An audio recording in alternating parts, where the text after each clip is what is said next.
Hello everybody, my name is MrBonesy and welcome back to Danganronpa Trigger Happy Havoc. Wow, the first time I said that like really smoothly too. Last episode we dealt with the last chapter. Actually, we're finishing off the chapter actually because I always don't end it off as soon as it hits chapter end or whatever because it takes so fucking long. I'm actually, if you read my post I made last time, I said I was sick. I'm actually, I recovered in a day.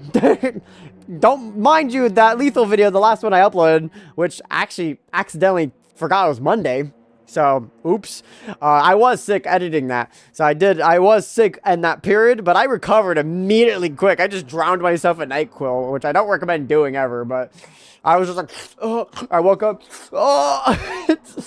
But I'm back. I'm actually fully healthy now, which is crazy. That I'm fully great now. Anyways, just enough about me. My mouse is not censored on game for some reason. It still isn't. Can we not? There we go. Why is my game not? Okay, it doesn't matter. It's so late. What happened? Makoto. I have a favor to ask. What's your favor? So... Remember when Sakura said at the end of her notes, I'm not going to just lay down and die. I will fight you. I want to find out what she meant by that. Okay, but how do you plan to do that? Then Kyoko put her lips next to my ear and whispered, the data center on the 4th floor. What? Goodbye. I'll meet you there. Is my mouse really... Without another word, she was gone. Okay, now my mouse is stuck in game. Thank God. This actually might be the last episode, by the way. What the? Her words reverberated. I never saw that word in my life. Reverberated through my half-dazed head. The data center? But I thought it was locked. Alright, I guess I'm traveling at night. Dude, I'm gonna be honest, each time I open this game, it's a blast. I made my way into the after-hours school and headed from the data center on the 4th floor. It's like, I love the theme. The ba-da-da-da, ba-da-da-da. Eventually, I wound up in the data center, but when I arrived, Kyoko's not here. That's weird. She said she'll meet me. Is she maybe inside already? Put my hand to the door, and with a certain amount of force, it didn't open. I tried again, but it must be locked. What was it Kyoko said? The data center on the 4th floor? What's this? Oh, what are you doing up here, mister? Yeah. Damn it! Breaking into a locked room is incredibly prohibited, don't you know? Oh, well, I just... You're trying to tell me you didn't actually burst in yet, right? But Hey! I can see that you don't. Don't waste my time telling me crap I can see for myself. Unbelievable. It looked like you might break in any second, so I just thought I'll give you a friendly reminder. Or are you gonna try and tell me you were sleepwalking or something? No, nothing like that. It's 3 o'clock in the morning for crying out loud. Even I get tired, you know? Stop playing weird and go back to bed. What's wrong now? Just a second. Why are you out here making a racket? Kyoko? You too? I guess that was voice acted? You guys? Whatever you two or whatever the two of you, just get back to bed. I'm positively exhausted from the class trial. It's true. Sure, you got it. Come on, Makoto, let's head back. What? Hey, Didn't you hear me? We're leaving. I have no idea what's going on anymore. shall we go? Don't worry about it. Let's just go. Okay. Yeah, go on. Get out of here. Shoo. So we left and went back to our rooms. And then... Goodbye. So, goodbye. Hold on. Listen, what was that all about just now? She woke me up, made me go back to the data center, which just so happened to be locked, and then she shows up late and leave without checking a single thing? What was the point of all that? Don't worry about it. I figured that would be the end of our conversation, just like always, but... Goodbye. Well then, good night. Sure. And then that was over. Well, as I turned to leave... Mukuro Ikusaba. Mercury... Whatever. Mercury. What? Kyoko was right next to me, once again, whispering into my ear. Mukuro Ikusaba, the 16th student, lying hidden somewhere in this school. The one they call the ultimate despair. Oh, Watch Oh! out for her. Chapter 4, All-Star Apologies. Done. The end. Okay, now we can actually start the real chapter. There's 6 of us, but there might be 7 of us still. Who knows? To be continued. Well, we're gonna continue right now. Alter lump. All right. Mukuro Ikusaba. Mukuro the 6th, the one. Watch out for. Yeah, I know. Kyoko told me to watch out for her. Mukuro Ikusaba. That was 3 days before the next incident. 3 days before we would be faced with another murder. 3 days before the worst thing so far would reveal itself. Forgot it just shows that. Chapter 5. 100-mile dash. Pain of a junk food junkie. Daily life. In the meantime, the day after Sakura's class trial that morning in the dining hall.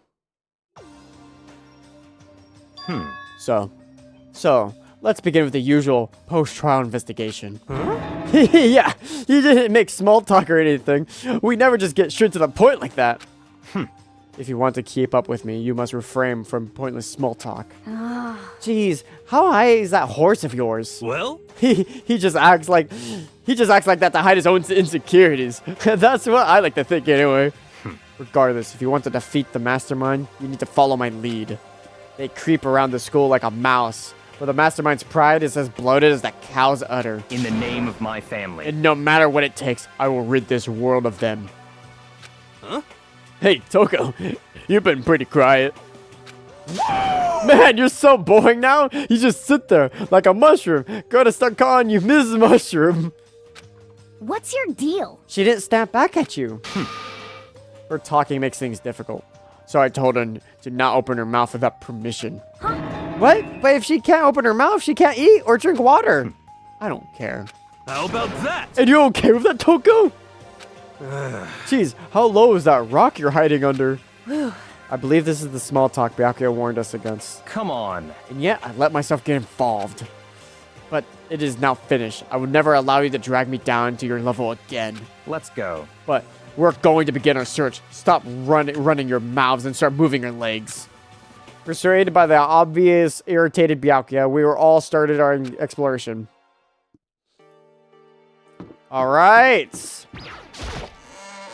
So, we have the main floor. The main floor, which actually nothing happened on this floor. I mean, the motive room and the exit and the gym and the class trial room.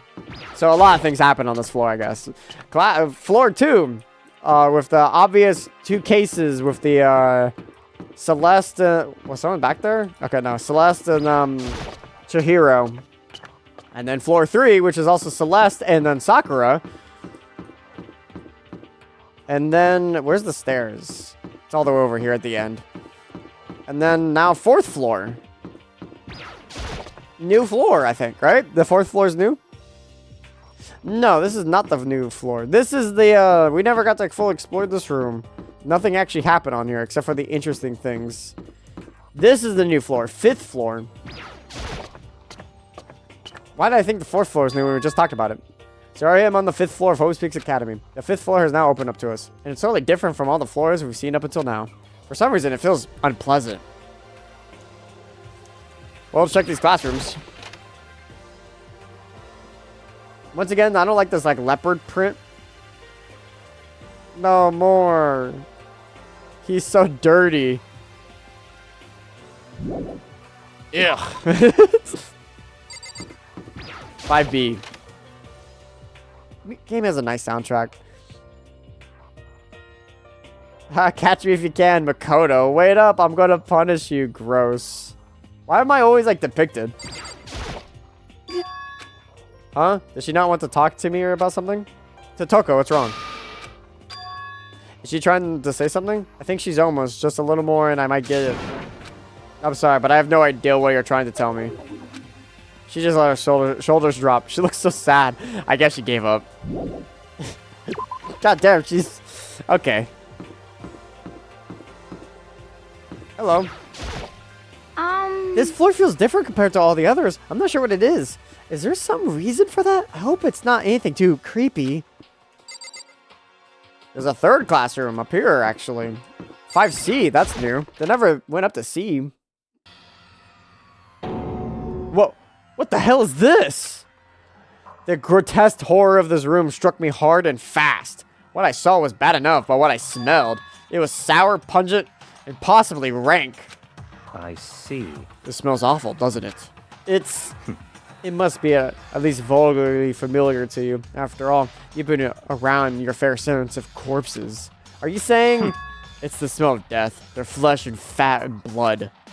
There was no surprise in his voice, no shock. But he was right. I'd experienced this smell more than once before. It was the smell of death and despair. But the smell here is strong, condensed. It's the smell of a battlefield. Akuma must have. Hey! What? Come on My now. fault again? Stop trying to blame everything on me! If you hadn't done what you did, this would have happened.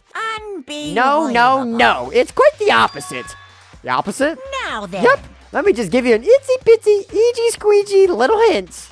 As far as this room goes, I don't know a thing. I just left it exactly how I found it. What? Yes, indeed. How's that for a hint? Better than those stupid hints you get from NPCs in these mean old RPGs. But it's pretty scary, huh? Blood over the walls and junk. Of course, even in the outside world, people die bloody, gruesome deaths every day. I can't wait. So it's really not a big deal. Just keep your chin up and keep on living, soldier. What's he talking about? He just left it the way he found it? What's the meaning of all this? There's like nothing in this room either. Well, he didn't obviously left it as he found it because, well, maybe he didn't mess with these. Maybe that's a clue that he didn't touch those. I don't think I've seen everything there is to see so far. Okay, well. Guess I'll interact with the bloodstains. There's blood all over the place. I want to shut my eyes forever against such a ghastly sight. Appears all the bloodstains are dry, and their color has changed as well. I think it's safe to assume these stains are considerably old. This is all really blood? Of course. I wouldn't find it interesting otherwise. And it is interesting, I assure you. What on earth happened in this classroom? He seems like he's enjoying himself. No way I can keep up with someone like that. There are white chalk outlines drawn all over the floor. How many bodies were there? I've seen this kind of thing on detective shows and stuff like that. You always see in the scene of a murder. I wish I could say that I don't believe it.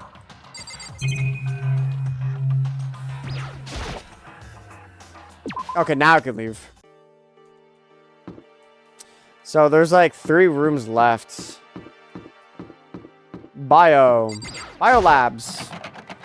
It's locked. We came all this way just to be denied here. The sign in the hall says biolab. A biolab. That's where we're forbidden from seeing into. Kind of sounds like something out of a cheesy horror movie. All right. This way to one of these 2 rooms. Guess I'll go into a garden. Yeah, a garden. Yo, At first, I thought I saw blue skies, but it turns out they just painted the walls and the ceiling. you know? Oh, but the plants are all real. It's been a while since I smelled vegetation. Helps me relax. What the heck? That's not what you're thinking, is it? Huh? Why, is that bad? Don't you get it? Don't you realize the true horror of plant life? It's there, just beneath the surface. Breathe their common exterior. They're always watching and waiting. And when they decide they can't leave us in charge of Earth anymore, The end is nigh! they'll put their plan for global human extinction into action. Well, I'm serious. I can interact with this big thing. Oh wow! What is this? This thing is super weird, super creepy. Flowers aren't supposed to get this big. Is this thing real? Watch out! Watch out! What? That's a Monokuma flower. I came up with the name myself. Try and touch it, and you're in for some real excitement. Your heart's all like, whoa, and the plants all like snap, and your flesh is all like, blag, I'm dead. In other words, it's a monstrosity. It's pretty freaking amazing if I do say so myself. A student at Hope's Peak added improvement after improvement and created this miracle creature. The ultimate botanist, although they don't go here anymore. They died during the tragedy. Actually, By the way, despite how it looks, the flower is super practical. It can eat paper, plastic, even people. So it's totally good for the environment. well Such done. an eco-friendly creature is vital for the future of growth of a healthy society. Not that I don't know anything about that myself. Sprouting more and more nonsense.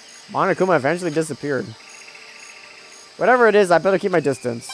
Ooh, nice!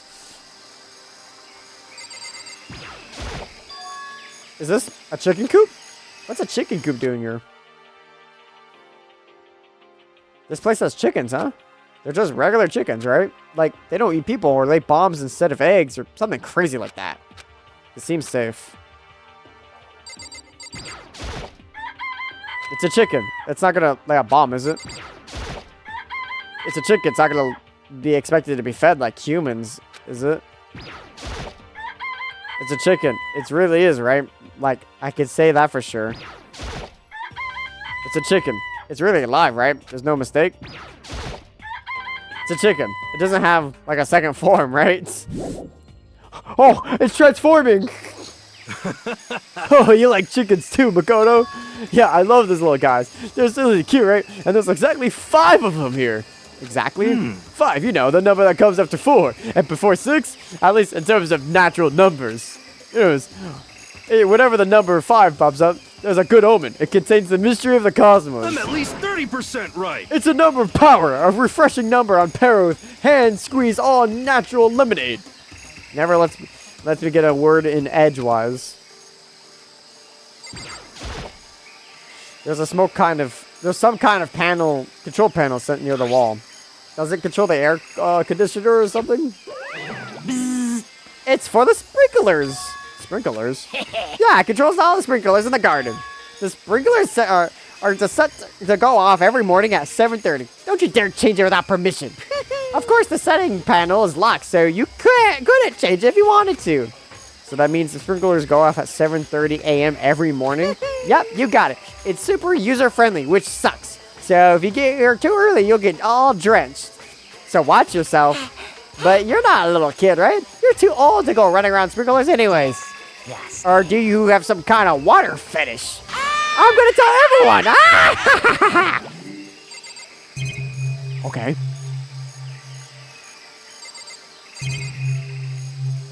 Well, there's a whole, like, shed over here, too. Just to be sure, I should take a look inside the tool shed. This place seems totally disorganized. From a lawnmower to a fertilizer, flower pots to farm tools, and leaning against the back wall, is that a pickaxe? Oh my god, there's so much stuff to look at here. Bags of fertilizer are piled up. There are so many different kinds of to choose from. Oh, thank you. These are different kinds of gardening tools here. Are they trying to get us to become self-sufficient? I did not mean to do that. Huh? There's some kind of carved into the handle of this pickaxe. Crazy diamond. I feel like I remember seeing that somewhere. That's Mondo's biker gang. Which is funny because it's definitely a JoJo's reference. I got with Ghost about that and he was like 100% a JoJo's reference. If it was just his look, then no. But then the fact that his thing is called Crazy Diamond, which is apparently, which I forgot about. Josuke's Joestar's Stan is Crazy Diamond. Then yeah, it's 1000% a JoJo's reference. So many flower pots. Big ones, little ones, any size you might need. Maybe you'll grow some flowers to put in my room. Also, apparently his name of his brother is also a JoJo's reference. So, there's a lawnmower here. Even with this, who's actually going to take care of the lawn? Oh, thank you. Maybe I will. Yeah, I checked everything. There's actually nothing here to check now.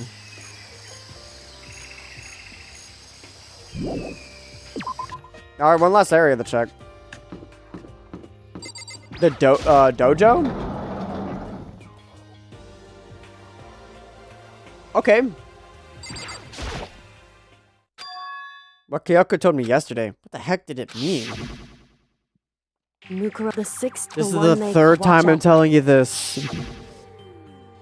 Kyoko. I'm not gonna say anything. Huh? I can't say anything. Kyoko narrowed her eyes. Her gaze darted up to the surveillance camera. Hey, You understand why, right? She was trying to tell me that whatever it was important. The mastermind couldn't find out. But how did Kyoko get her hands on information like that could be that important? so then, We're finished here. She made it very clear that our conversation had come to an end. And just like usual, I didn't understand anything or anything any better than before. A suit of armor is on display. It's extremely Japanese. Oh, thank you. Look at these flowers. Or not flowers, the trees. Even though this room is starting to close, there's a cherry tree planted here. And it's in full bloom. It's quite elegant. This is what you consider elegant? indeed. I lived overseas for a long time, so this kind of Japanese style scenery is refreshing. But considering our situation, isn't it kind of out of place? Their target seems far away. Gotta say, pretty proud of my eyesight. Oh! Pretty great for my reach, too. It's a straw post used for sword practice. Did they use it for training here, too? Oh, thank you. Can I not interact with the... Oh, I can. The farthest right. There's a bunch of wooden lockers here. The wooden lockers and keys remind me of some super old school public bathhouses. I think that's everything here then, huh? Yeah, I think so. I guess I've seen what there is to see up here for now. But once again, nothing I found seems to make any real sense. I need to head back to the dining hall and find out what the others have turned up.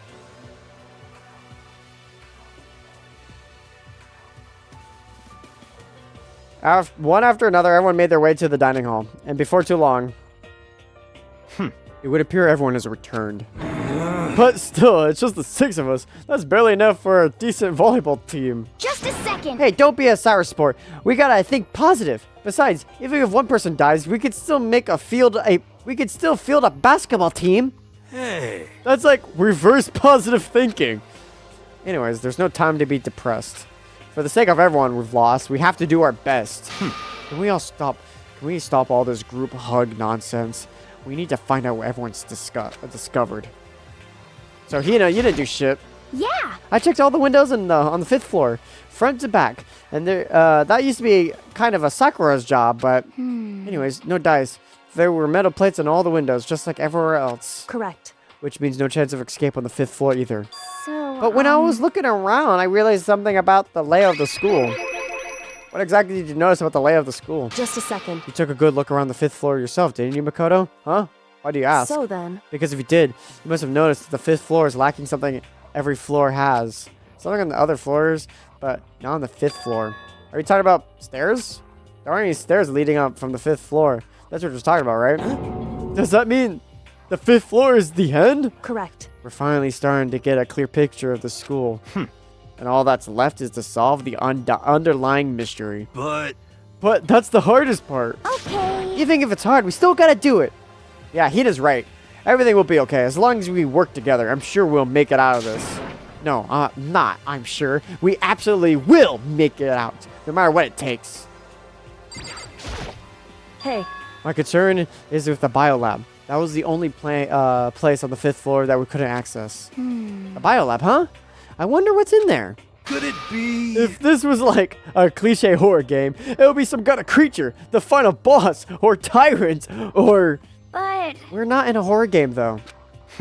Either way, we don't need to worry about it at the moment. Don't bother thinking about something we can't be understood, no matter how much you think about it. Naturally. Your tiny brains can only do so much, so focus on utilizing them efficiency. well, I don't really like how you said it, but what you said is probably right. What? No, how I said it is right, too. By the way, did any of you find it? The other strange room on the 5th floor? Well, no, strange. No, strange is a massive understatement. The smell of flesh and fat and blood. The white outlines of countless corpses. It was more dreadful than anything I've encountered here so far. What the hell are you talking about? The smell itself was horrific. Far beyond any normal murder scene. Every body smelled concentrated. huh? God, I'm glad I didn't see it. I feel like I'm going to barf just hearing you describe it. But I mean, what the hell happened in that room? So in other words, I can only think of one thing. A large group of people died right there in the room, in that room. No shit, Sherlock. A bunch of people were killed in there? Stop, seriously. I'm gonna throw up.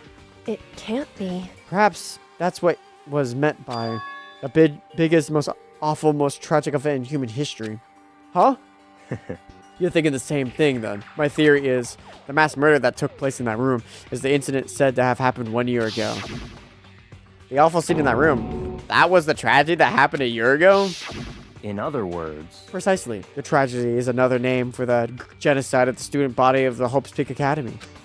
If that's true, it's all clear that now. would explain why Hope's Peak was forced to close its doors. hey, I mean, I guess it all makes sense, but it's all just so awful. Not just awful, super awfully awful. That's right, it's beyond awful. It's terrible, tragic, hopeless. But still, how is it not one of us have heard about something like that happening? Does that mean they really did cover it up? you know? Well, there's a big garden up on the 5th floor, and I found more than one thing to be worried about. A stupidly large plant, a chicken coop, oh, and I know what you're gonna say, but a tool shed. React! Monokuma said that was called a Monokuma flower. Even touching it seems dangerous, so we have to keep careful. Serious? It's totally a man-eating plant. I'm pretty sure it's different from the ones that live in the pipe, though. So not only he made a Resident Evil reference, but now he's making a Mario reference. Anyways, that thing must benefit from the sprinkler system as much as anything else in here. Oh yeah, apparently the sprinklers come on every morning at 7:30 on the dot. Yeah, I remember that. You don't want to get drenched and catch a cold. Yeah. Cold. Yeah, if you don't have to worry. They say idiots never catch colds, you know? Of course not, because idiots never get wet. I think you're thinking of ducks. I'm starting to worry about you, Hero. Can you tell me what 10 plus 10 is? What the heck? Come on, you don't always have to call me dumb. I may have been held back 3 times, but that doesn't make me stupid. But if that'll make you happy, I'll answer your dumb question. So, what was the question again? Don't worry, you just answered it.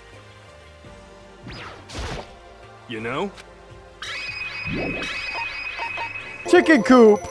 There was a bunch of chickens in that chicken coop, right?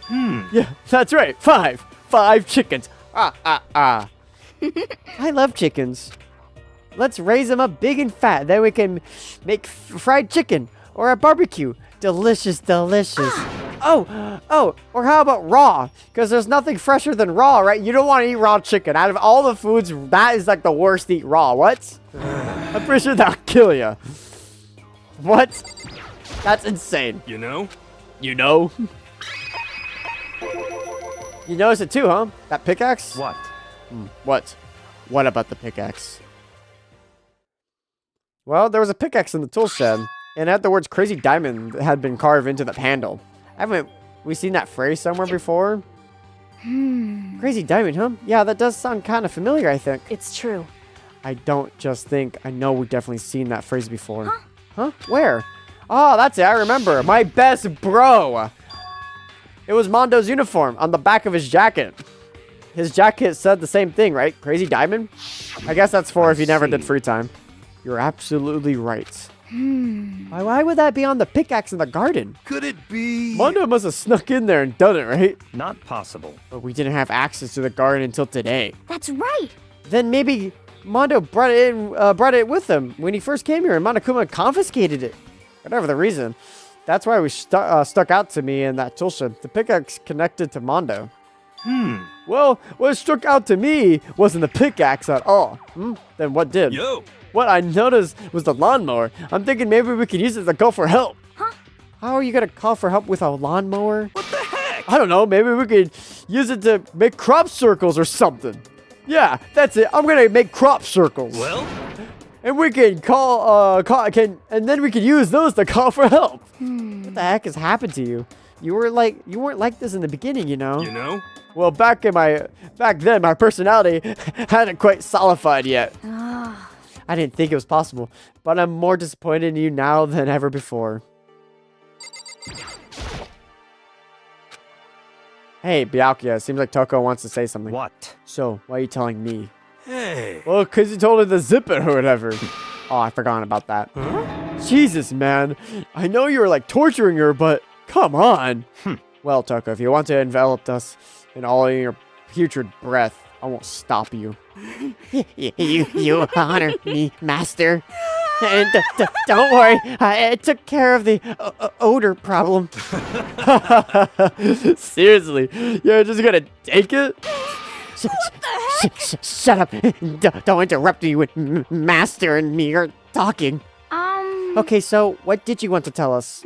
Well, I was in a classroom on the 5th floor, and something caught my attention. It was this. A knife? Whoa, that thing is huge. It's like Rambo-sized. You could just say that.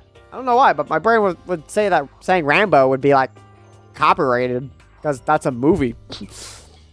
What? It's a survival knife of some type. Well, what was it doing in a classroom? Well, How would I know? Very suspicious. What are you going to use that knife for? What are you planning to do to us? I'm not going to do anything. I just picked it up. I don't want to leave a knife just laying around. How about that? I'd rather have it laying around than in the hands of a serial killer. Don't compare me to her. I'm nothing like her. Listen, more importantly, now that we have a knife, what are we going to do with it? You know? We can't let Toko keep it, that's for sure. We don't know what she might do. what's your problem? I don't want it anyway. It's too dangerous.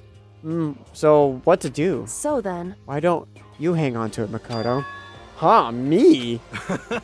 Oh yeah, I totally just Makoto to take care of it. Okay. Yeah, then that's that. Hold on, don't I get a say? It's all clear now. It just shows how much they trust you. You should do as they ask. Are you sure it's trust? I feel like they're just using me. Okay, so here you go, Makoto. They're acting like I already said yes. Fine. I guess there's nothing I could do. I'll just keep it in my desk drawer for now. Anyways, that's all I wanted to say. Hey, Toko. Do I have bad breath? So sorry. I'm sorry. It stinks. I'm sorry. It stinks. I'm sorry. That's fine. You made a valuable discovery. Good job. Huh? Did Master just praise me? Good for you. I'm dreaming. I must be dreaming. That I would ever experience such a dream. I feel so strange. So strange. Really strange. Oh no, whenever I look at Toko these days, it makes me feel sad. Well, I think that's all the new information we have for now. Yo. So, now what do we want to do? Well, starting today, you're all under my command. But before we proceed, I need to figure something out. No way. Jeez, how cocky can you be? You're just gonna burst through the ceiling if your head gets any bigger. So what you want to figure out? Kyoko's identity. Huh? Well, Kyoko's identity? But Kyoko is Kyoko, right? Yeah, but who is she? The rest of us have a clear, definable reason for having been selected to attend Hope's Peak Academy. Hina's the ultimate swimming pro. Hiro's the ultimate clairvoyant. Even Makoto is the ultimate lucky student. More unlucky than lucky these days, but... So what about you, Kyoko? Can anyone tell me what she is? Now that you mention it, she never told us. Well, Kyoko doesn't really like talking about herself anyways, right? It's not the matter of what she likes or doesn't like. This is the matter of trust. Can you trust someone who's unwilling to reveal their true identity? We need to avoid raising any more unnecessary suspicion. So Kyoko, it's time you told us. I can't. What? Why won't you tell us? wrong. I didn't say I won't. I said I can't. What the heck? What do you mean? So... Because I don't remember. What? I have no memory of what I am. You have no memory? You mean... amnesia? What? If I thought you had any sense of humor, I'll say you were joking. But if this is a joke, I am not laughing. This is very suspicious. You can't be serious right now? Can you? I knew you wouldn't believe me. That's why I didn't say anything. However, But it doesn't matter. Either way, the truth will make itself clear before we're done. What? So you have no intention of telling us? Then I can no longer stand by and do nothing. hey, What are you gonna do? Torture me? Nothing so barbaric as that. It's all clear. I will now. simply limit your options. Can't allow you to engage in my further suspicious activity. what? Limit my options? Just give up. Give me the key to your room. But if she gives you her room key, she can't go to sleep in her room. She'll be breaking a school regulation. If she doesn't want that, she'll talk. It's easy. All she has to do is tell us about herself. Just hold on. A threat like that. That's fine. Fine. Understand. Good. You're finally in the mood for conversation. Without saying a word, Kyoko walked right up to Byakuya and held out her room key to him. It can't be. You damn fool. Why did you refuse to talk? Because Whether I want to or not, I can't. All I could do is keep telling you that. So, Maybe she really did lose her memory. If you really think about it, it doesn't sound totally impossible.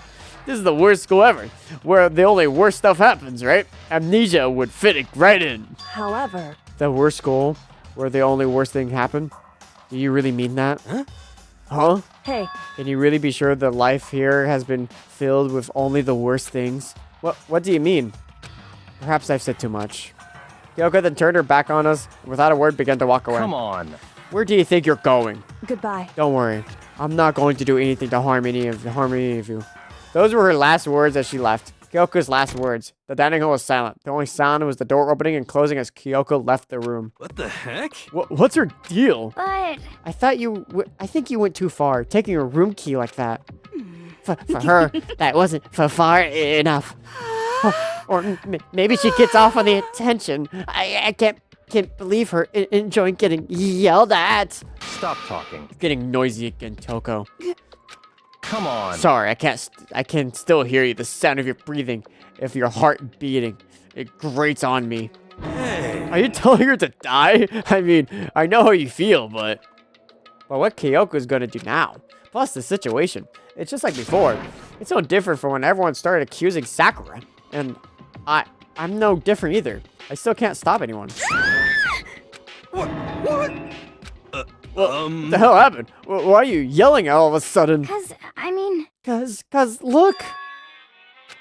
What? It's you! How long have you been standing there? I'm very, very angry! Angry at what? At a thief! Yes, that's right. I'm very sad to have tell you that there's a thief in your midst. Huh? What? Hey! My precious! They stole it! Your precious? Your teacher had such faith in you. And this is how you repay me? With betrayal? That was just the whole fucking line. Reality is filled with so much hardship, isn't it? No wonder people run away into their fantasies. But what the heck is your precious? Shut up. I hope all of you get struck in a harrowing freeze and die of pestilence on the streets. What the heck? And he's gone. What the heck was all about? so, It said something about his precious getting stolen. Does anyone have any idea what that might be? It's like it has something to do with Kyoko. Huh? Who else other than her would be willing to be able to steal something from Monokuma? Did Kyoko really steal something from Monokuma? But if that's true, what was it? Why would she do that? Oh, good night, guys.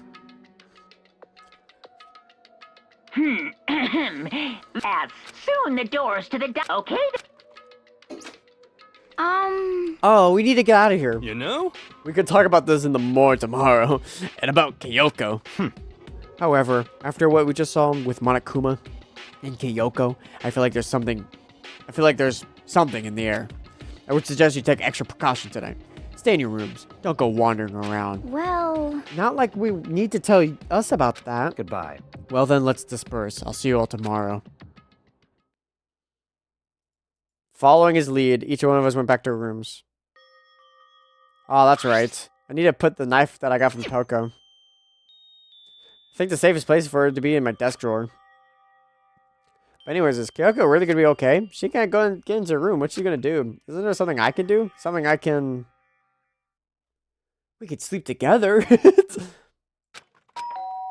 Oh shit! Is my fantasies coming real? Huh? As I opened my eyes, I realized I'd fallen asleep without realizing it. But more importantly, did I hear the doorbell? Kyoko? I'll be waiting for you in the dressing room. See you there. Hey, wait, Kyoko! Without acknowledging me, Kyoko disappeared in the depths of the darkened hallway. I knew we weren't supposed to go on during nighttime, but I can't just not go. Ah, fuck, it's Kyoko.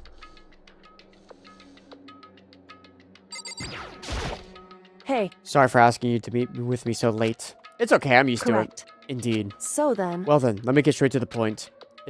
It's something you can't talk about in front of the surveillance cameras, right? So does this have something to do with whatever it is you stole from Monokuma?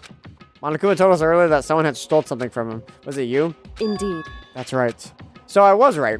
But what did you steal? So... I stole this. A key? I was looking at it. I could tell it wasn't just any key. It was shaped like Monokuma. It was probably the only key of its kind on Earth. Where did you get this? So... From the headmaster's room. What? You snuck into the headmaster's room? But wasn't it locked? However... The lock was broken. What? Correct. It was Sakura. She did it for us. She did. Indeed. Remember when she said in her note, I'm not going to just lay down and die. I will fight for you. So Sakura broke into the headmaster's room for us. That's right. That's right. So that we could uncover whatever secrets might lie hidden within. She did that for us? She violated school regulations to help us? She already decided to die, so her last act was to defy the rules of this place. Indeed. I noticed the room was open after the class trial was over yesterday. But if I just strolled into the room, Monokuma would have noticed right away, which is why I used you as a decoy.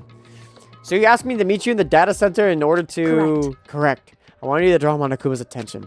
I took that opportunity to sneak into the headmaster's room, and as a result, I found this key.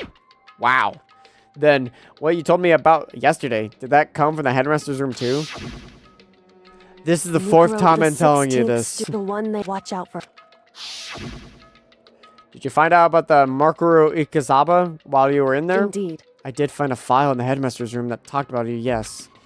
I don't know all the details yet, but one thing I do know is that Makoru Ikazaba is dangerous. Dangerous? In other words... She may very well be the mastermind. Mastermind? But didn't Alter Ego say that the headmaster was probably the mastermind? Wrong. No, the headmaster is the mastermind. I'm sure of that. What? I don't have proof yet. But I have no doubt I'm right. To make such a strong statement without proof, that's like not like Kyoko at all. But if it isn't the headmaster, does that mean Makoru Ikazaba really could be the mastermind? Anyway, this key is the one big opportunity we've been waiting to get our hands on. Now that we've grasped it, we can't let it go, can we? Sure, but I mean, what's this key even unlock? so... I don't know yet, which is why I need you to draw Monokuma's attention again while I go out and find out. Wait, so you're planning on sneaking back in again? You can't! That's way too dangerous! And you want me to draw his attention? But we don't actually know that there's just one mastermind, right? If there's more than one person watching us... Is that right? But they didn't catch on last night, right? Maybe we just got lucky. Hey. Or maybe the mastermind can't monitor us and control Monokuma at the same time. Huh? Like I said, we didn't get caught last night. But as you said, maybe it was pure luck. Which is why we were going to run the experiment one more time. And if we are successful again, then what may have just been a lucky guess will be proven true. As Kokyo talked, she was calm and collected, as ever. I couldn't help but just stand there and listen. But she also forgot, I'm the ultimate lucky student! Hey. If it's true, then the mastermind can't watch us and control Monokuma at the same time. Then there would have to be a period of time where the mastermind is vulnerable. Well, what we need to do is find out for sure if that's actually true and if we could exploit it. Maybe, but no matter what the reward is, the risk is just too high. When I think about what might happen if we fail. Why is that? I don't think you need to worry about all that much. After all, with minimal restrictions, you are free to explore Hope's Peak Academy at your own discretion. No restrictions have been placed on our efforts to solve the mystery. Am I wrong? And even when I took the key, I didn't break any rules as far as I could tell. But if the mastermind decides to do something, all the rules in the world won't matter. He could just kill us without a second of thought. I see. I see. In that case, even if the plan fails, we'll still be able to prove or disprove that hypothesis. Correct. What?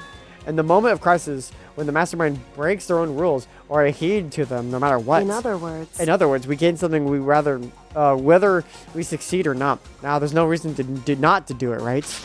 But if you spend all your time trying to avoid danger, you'll never move forward. solid quote. We know the danger, but if that risk means solving the mystery, we have no choice. Hey, Am I wrong? At that moment, I finally realized I'd never seen the slightest hint of fear or despair in Kyoko's eyes. Her gaze was firmly fixed on the mystery ahead, the enemy standing before us, and with that in view, she just smiled. I can't change how I feel, and I wouldn't if I could. Then Kyoko took something from her coat pocket and held it out to me. Well, what's this? it's true. Consider it a symbol of my determination. Don't open it yet. Only open it if something ever happens to me. If something happens, However, I'm not planning on dying, but there's always a chance of it. And the death wouldn't mean nothing. Without meaning is unappealing. hey, Please, I want you to hold on to me for me. Fine, I'll hold on to it, just because you asked me to. But I'm not going to give it back at some point. You can be sure of that. indeed. Yes, of course. Hey, Oh, and one more thing. You can't tell anyone else about what I've discovered. Sure, because there could be a chance that the mastermind might find out, right? indeed. Well, there's that too. Huh? You mean there's something else? Well, It's nothing. Forget I ask. I just can't forget that easily. so then, Okay then, shall we begin? Makoto. I'm counting on you, Makoto. Oh, and one more thing. That's a good luck charm, Makoto. Oh, I just have to get to the Monokuma attention, right? Well, I'll do my best shot. Goodbye. I'm going on ahead. The rest is up to you. Her cut goodbye was no different from any other time. And like every other time, she moved on a brisk pace as she left. What wasn't like every other time was the sudden knot I felt in my stomach as I watched her walk away. No, everything's going to be fine, I know it. Because it's Kyoko. Talking to myself helped shake off some of the anxiety. And then I got to work. Okay, let's do this. Hey, Monokuma, you can see me, right? Get out of here. I got a bone to pick with you. And then a few moments later... Monokuma appears! Wow, this is a surprise. You're being the one to call me out? Hey, hey! Hey, by the way. Huh. Most suspicious. What were you and Kyoko up to going to the bathhouse? Just the two of you, in the middle of the night. Definitely a hot, steamy moment, wouldn't you say? So warm and wet. So wet and warm. But you guys were moved to confirm with local and international censorship laws. All over her, didn't you? Not gonna talk, huh? Sure, I get it. Well, whatever. Unlike you, I have absolutely no interest in the late night bath scenes. Because I like to maintain a healthy life of observation far away from X-rated X-pilots. Oh, so is that why there's no surveillance cameras in the bathhouse? Wow. Bullseye! Or is it maybe because the lens gets all fogged up and you can't see anything anyways? Sounds like that's the bullseye to me. You need something? Anyways, if you want all the trouble to get out, if you went to all that trouble to get me out here, now what do you want? Oh, well, there's just something I wanted to confirm with you. Say what? Whatever of a made a Mosley or a dude fella. Made the fuck? It's like a made up fucking word. Actually, But in the Bear Kingdom, there is no male or female. Actually, there is. Seriously? my Then- entire existence. Then what's in my entire existence? This is kind of. That's enough. I'll get stuck if I think about it too much. So what did you really want to ask me? Oh, well, you told us earlier that your precious had been stolen. Well, what's this precious of yours? What are you thinking? Listen, I'm sure this is a silly question. No ways it's possible and all that, but is that serious? You want to drag me out of here to ask me? Unbelievable. You gotta be kidding me. You gotta be 100 megaton freaking kidding me. You're not gonna ask something useful like how to get the best honey or ursin breeding tips? This is just crazy. Oh, the prepubescent teen boys are nutty as you. What the heck? God, you're so annoying. Fine, I'll tell you. It was a key, and be Todd sets. What was that second thing? It's a blank, stupid. A secret. Fill in yourself. Making me trudge all the way out here for that? I'd like to see what's going on in that brain of yours. And the next time you summon me for something so stupid, I'll open your skull and find out. This being more than a few swear words. dropping more than a few swear words, Monokuma stormed off. Phew. I hope that kept distracted long enough. Now all I could do is wait and hope Kyoko makes it out okay. No, she'll be fine. It's Kyoko after all. I'm sure she's fine, right? I went back to my room and laid down, doing my best to settle my nerves and get back to sleep.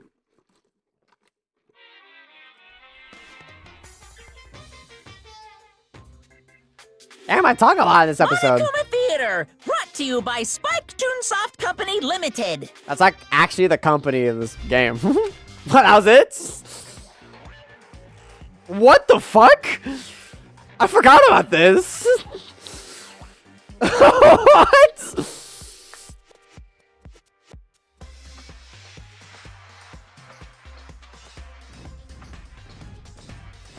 Ah, I am Norman, deity of battle.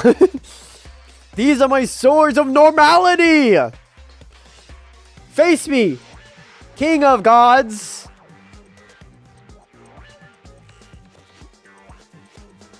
How much money wins this for this bit? Sakura's Revenge, the game of the world has been waiting for. Unfortunately, the development has been cancelled. Of course, it's enough people buy Danganronpa, who knows? So buy copies for all you and your friends. Boohoo. Hope Speak Academy's shared store. Couldn't read the rest of that. It went by way too fast. That's super stylish, super fashionable game was cancelled during development? But it'll start back up if Danganronpa sells well. Then you guys have to recommend it to your friends, too. It never came out. It's not a real game. There is a 3D game that's, I don't know if it's similar, but it comes like after 2, but it's like a prequel game. I've heard that it's one of those games where you play and you're like, there was no women on the rating team. Because I heard there's a lot of just weird, dirty jokes for some reason. I'll play it someday. Good morning, everyone. Get ready. My body feels so heavy this morning. It must be because I was up super late last night. Anyways, I need to get to the dining hall. Leave the area? Yes. Anyone chilling? Okay, no. Dining hall. Pretty much everyone's here. What?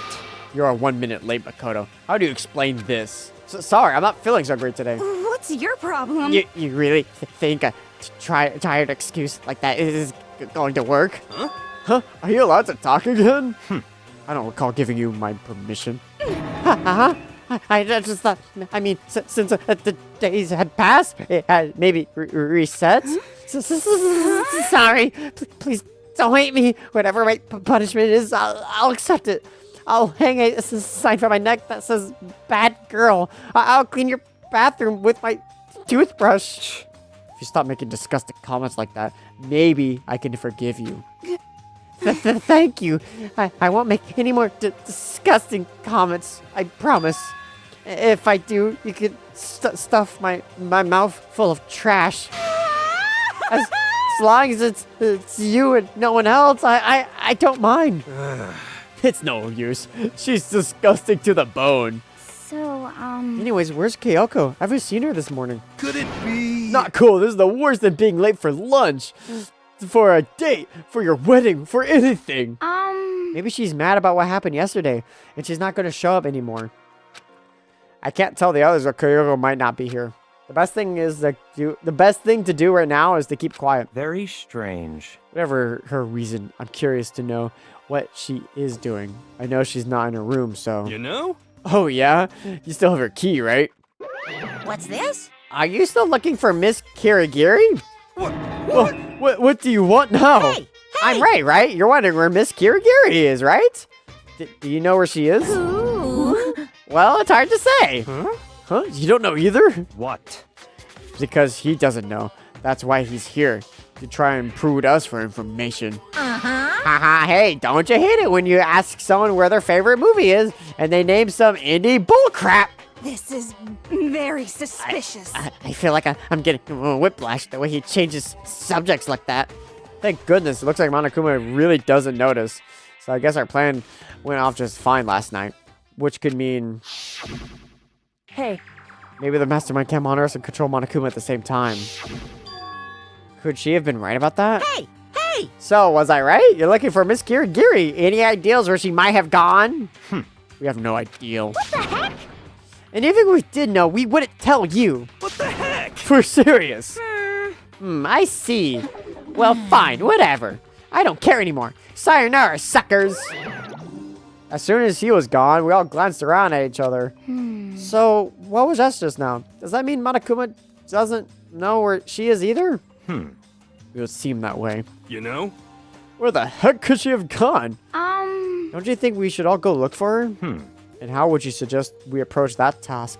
Even Monokuma can't seem to locate her. Very suspicious. Yeah, how could he know? How could he not know where she is? Yeah, totally. So strange. Kyoko must have used that key to sneak into some unknown part of the school. But somewhere even Monokuma wouldn't notice. Where could that be? We spent the rest of breakfast talking about where Kyoko could have gone. Afterwards, we returned to our rooms. Free time. Phew, breakfast didn't help me feel any more upbeat, that's for sure. I feel like there's more than just me staying up late last night. Leave the area? Is everyone on the 5th floor? Oh my god, you guys are, huh?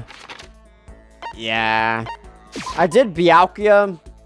So we could, I guess I'll do I'll do Hina. Is Hina in here? It makes the most sense in my brain that she'll be in here. Chillin' wise. Yes. I'll hang out with you. Okay. Even if it's hard, you have to endure. Endure, endure. Well... That was a quote from a famous marathon runner, Samuel Wanjiri. Like every person's endurance has a limit. Yeah. I think we need a change of pace. When I think of a change of pace, I can only think of 50 laps in the pool. I changed my pace with Hina in the pool. You know, I grew a little closer today. Fuck no.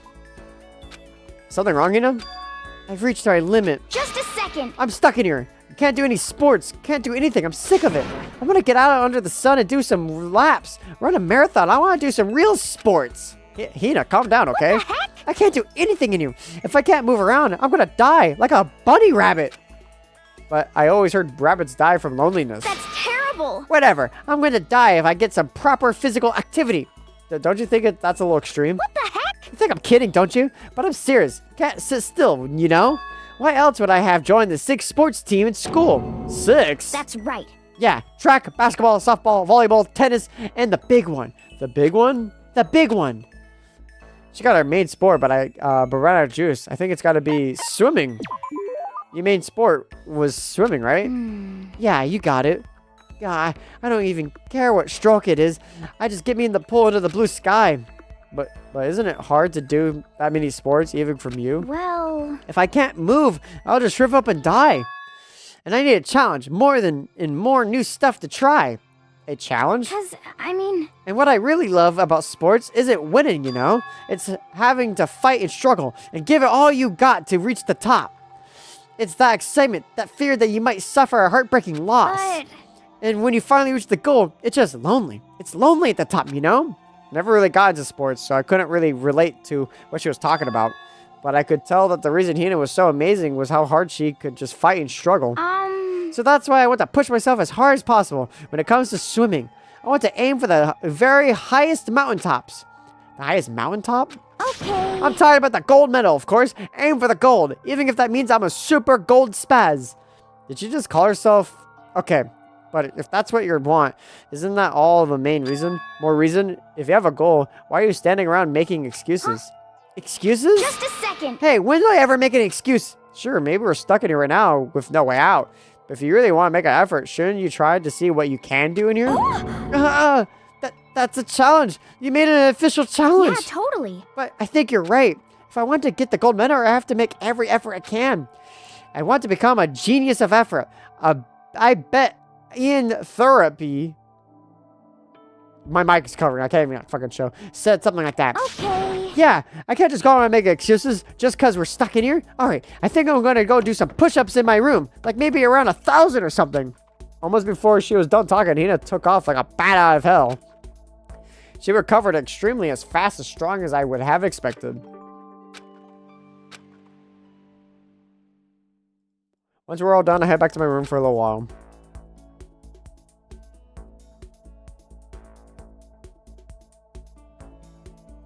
I feel even worse than I did this morning. My body feels like lead, and now I'm getting chills. This is bad. I think I might be getting sick. That's not a good thing. I can't even tell if that was just free time dialogue or that was actually important. So everyone has to be on this floor the second time around, right?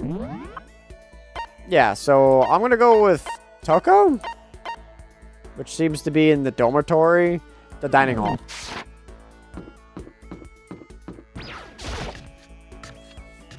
Because I haven't talked to... We haven't seen Genocide Jill in a while either. Makoto, are you leering at me? What are you thinking? What are you planning to do to me? Should I talk to Toko while she's acting like this? I love how it's always like, she's like this. God. I was perfectly happy spending time by myself.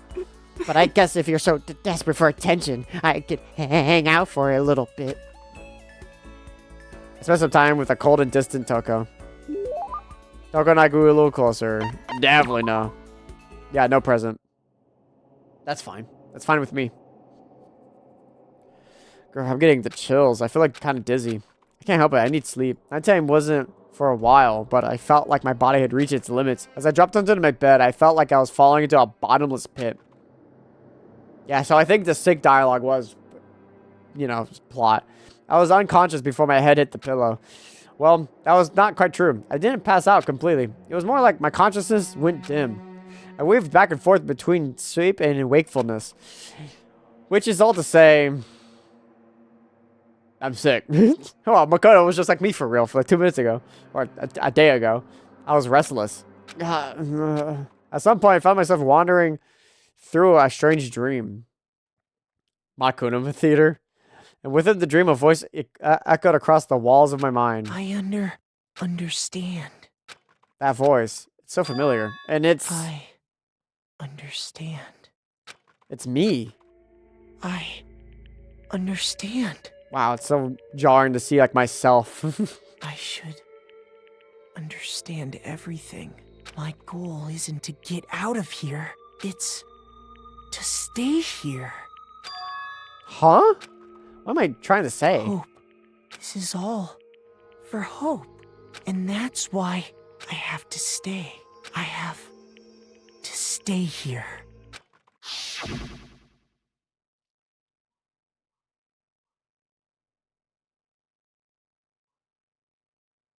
My dream just now. What? So strange. Huh? Oh, shit!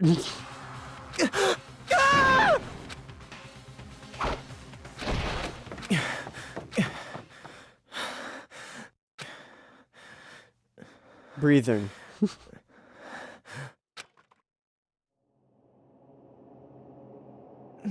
Kyoko? What did you say?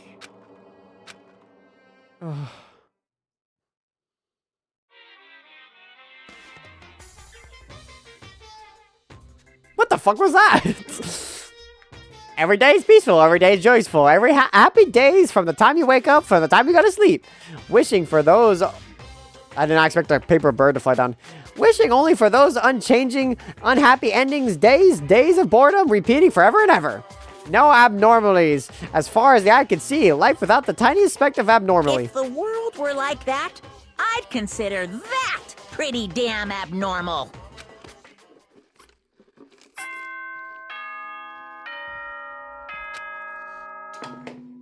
A body has been... Good. Get ready to...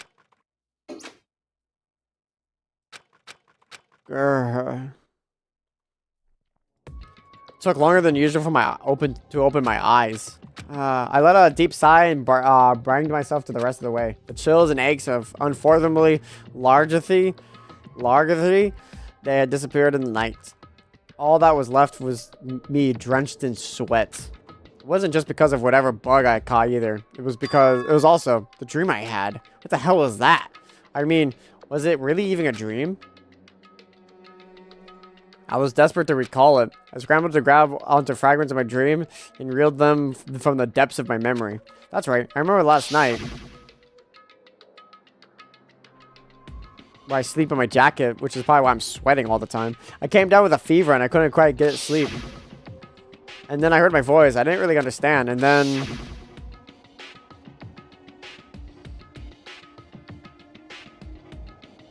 all of a sudden I was awake. And then there was a strange person standing next to my bed wearing a mask. And they were holding a knife. I wanted to say I fought them off, but I don't actually remember. I felt like my mind has been detached from my body, burning up with a fever. I was somewhere far away, watching my body move on its own. And because of that, I don't remember what really happened. But still, I feel like I resisted them desperately, feverishly. After that, things go black again. The next thing I remember... Kyoko was there, but what would she have been doing in my room? What a strange dream. No, was it really a dream? How could I possibly find out either way? Open the desk drawer and... Huh? It's empty. There's nothing inside. Wait, nothing inside? That's strange, because it definitely wasn't before. I'm positive I put the knife I got from Toko in here. Wait, that means... that knife they told me to keep safe. I knew it. I just had a feeling. It wasn't a dream after all. But if that's true, this makes even less sense. Why would someone have wanted to attack me? And who was it behind the mask? And why was Kyoko... What the hell's going on? Well, I don't think I'm going to figure out on my own. I should head back to the dining hall. Then I could talk to everyone else about it.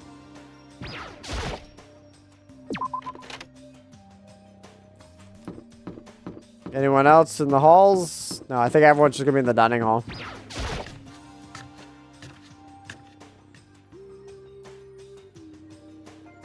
Oh, just Hina. Hey, Makoto. Hey, Makoto. Yep, that's Makoto. As sure as the sky's blue. Hey, Hina. You really had me worried, you know? What happened to you last night? Worried? I mean... Yeah, right after nighttime hit, we all went out to get you. We were hammering away at your doorbell, but you never answered. We thought maybe you've been, you know. I mean, that actually happened. I mean, nobody would have wanna, you know. So anyways, what were you doing? I didn't feel good. So I went to bed, right to bed. I had no idea you guys even showed up.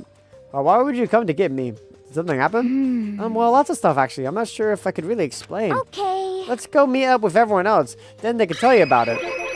So everyone's waiting somewhere else or something? That's right. Oh yeah, we all stayed up the whole night. The whole night?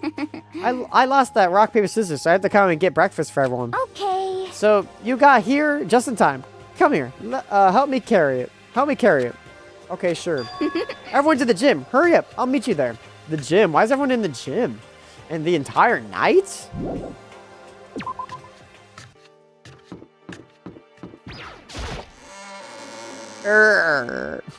The gym. Gym is across the map. All the way over here. Not towards the stairs, though, but to the right of the stairs.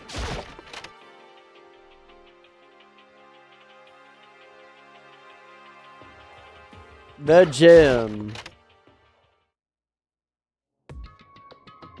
Ah, there he is. Huh? Oh, This is hey, the- Makoto. This is the worse than being late for your own wedding, the birth of your son, and your own funeral all at once. What? Jeez, you show up now like it's no big deal. You made us stay up all night while you slept like a baby in your bed. Just like Hina said, everyone was there besides Kyoko. And then I noticed they formed a circle around something. As soon as I saw what that something was, what the? Before I could catch myself, I cried out. Sprawled out in front of them was the remains of a Monokuma. What are you doing? What does it look like? We're dismantling it to see what makes it tick. Dismantling? But I mean, that's Monokuma you're messing with, right? Yeah, that's right. She's not even phased. Relax, there's no danger. You can say that, but... What is this? What are you guys doing? It looks like I've been professionally disabled, or not disabled. What was it? I know it was one of those. What was F2? Disassembled. How is that possible? Tearing apart something like that isn't it dangerous? Seriously, what are you thinking? How could you say tearing apart something like that isn't dangerous? What? Idiot. If you have been sleeping in, you already know what's going on. Hey, come on. Well, I guess I'll handle this. I'll explain what's going on, Makoto, because that's how much I like you.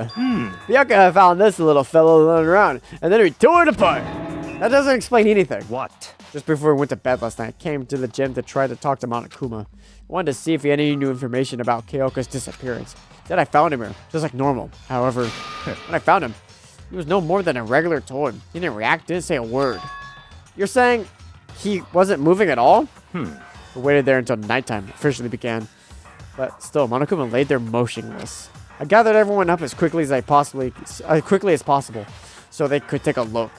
Even then, he still didn't make a move. So I immediately initially disassembly process.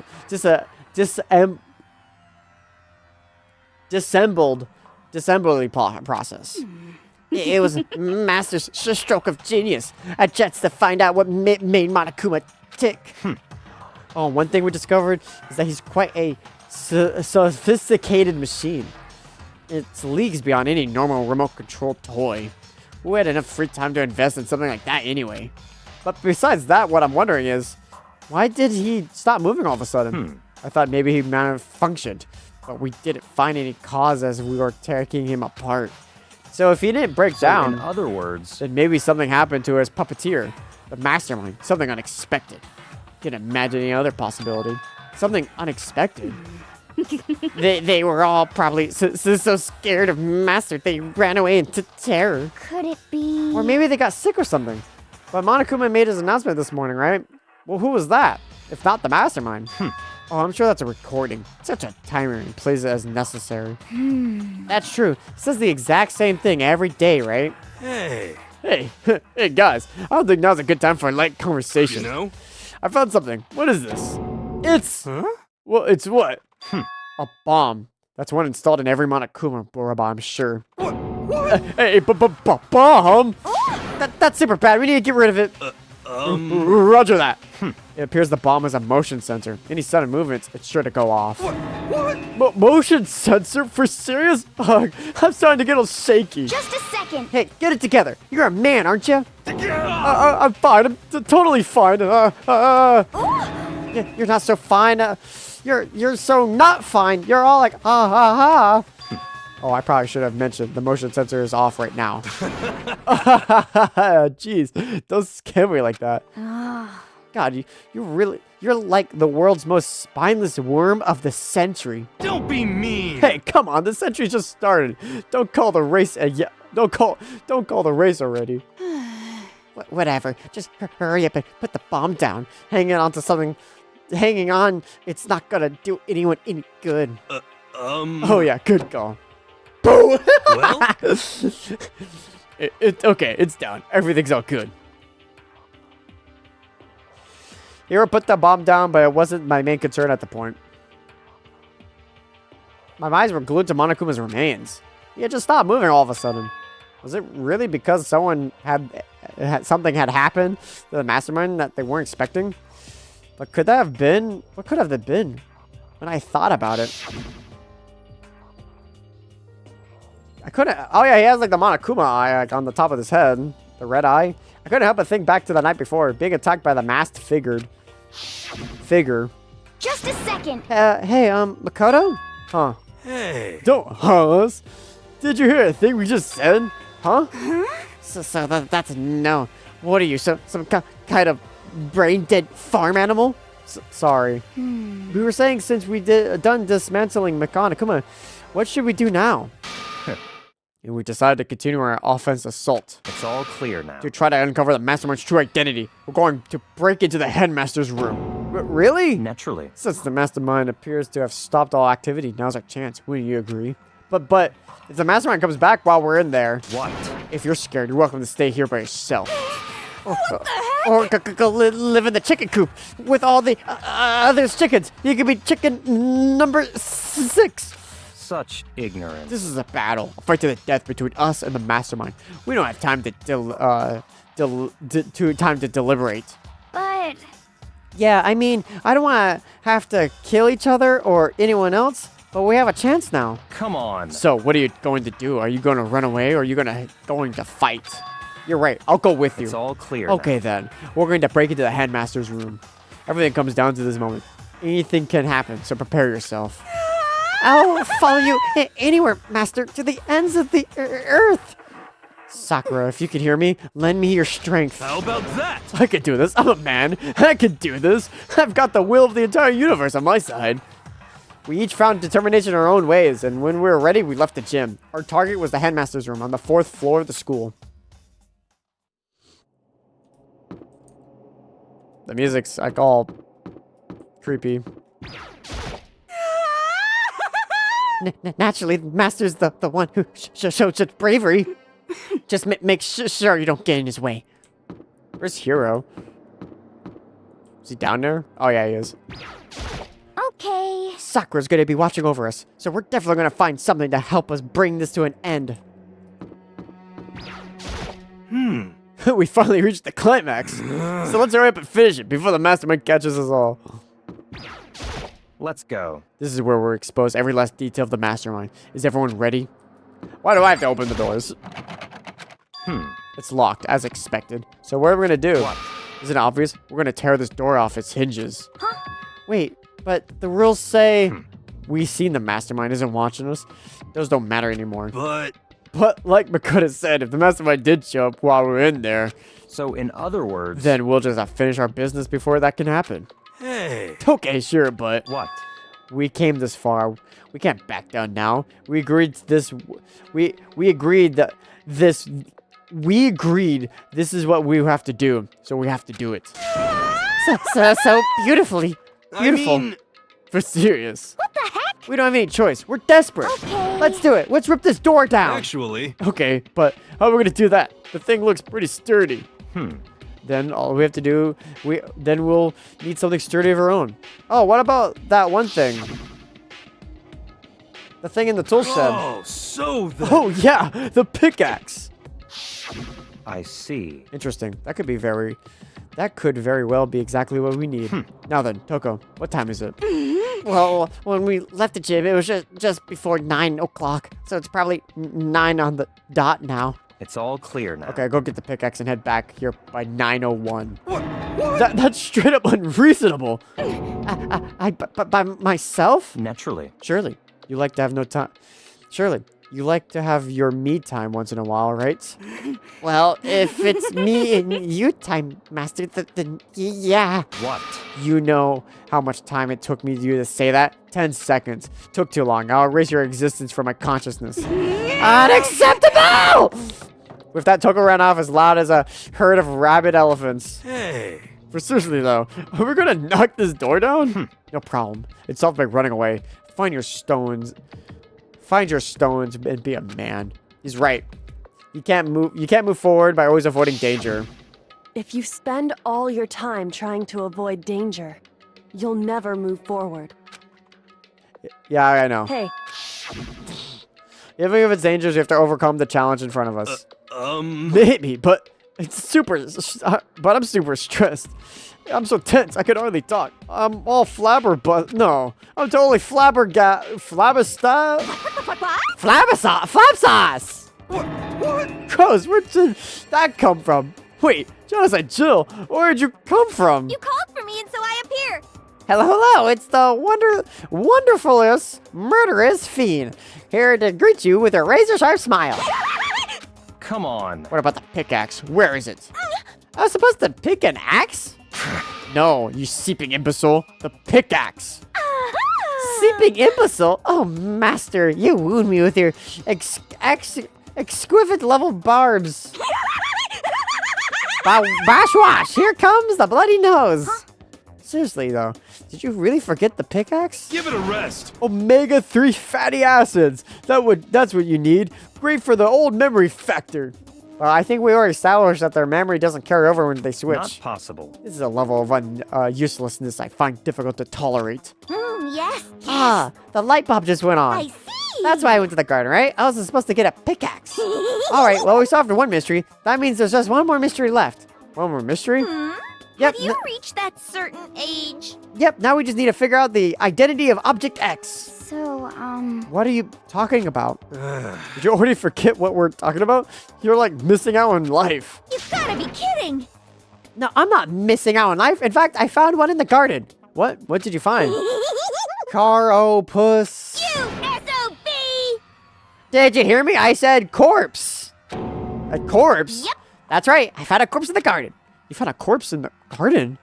What did you say? Well then, before we enter the headmaster's room, it appears we have something else to look into. Come on. We're going to the garden. Okay.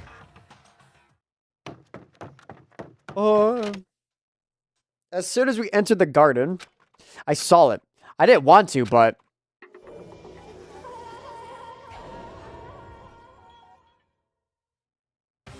I saw someone laying on the ground with a mask covering its face. And there was a knife burned into its stomach up to the hilt. What the? Are they really dead? For sure, but who is it? Deadly Life. Danganronpa. Just to make things clear, last night I was attacked by someone wearing a mask, and whoever that was, now they're... I don't know why, but now they're laying dead in front of me? I told you, there's a corpse hanging out here! No way! Are they really dead? Is this really a dead body? What? You need to begin looking around right away. However, be ever so careful. There's no telling what you might find. We need to find out who this actually is, but there's no way to tell with this mask covering their face like that. And their white coat they're wearing makes it impossible to tell anything about the body itself. The victim is a total mystery. But one thing I do know is that wherever this is, they attacked me last night in my room. But why? How did they wound up dead in here? Their heart isn't beating. They're not breathing. All signs of life have come to a complete stop. Thanks to that knife has been driven to their stomach. Their clothes are stained in a bright red. It appears the bleeding has stopped, but the blood that's there is still wet. Be careful. Don't touch it and get some on you. How can you be so calm at a time like this?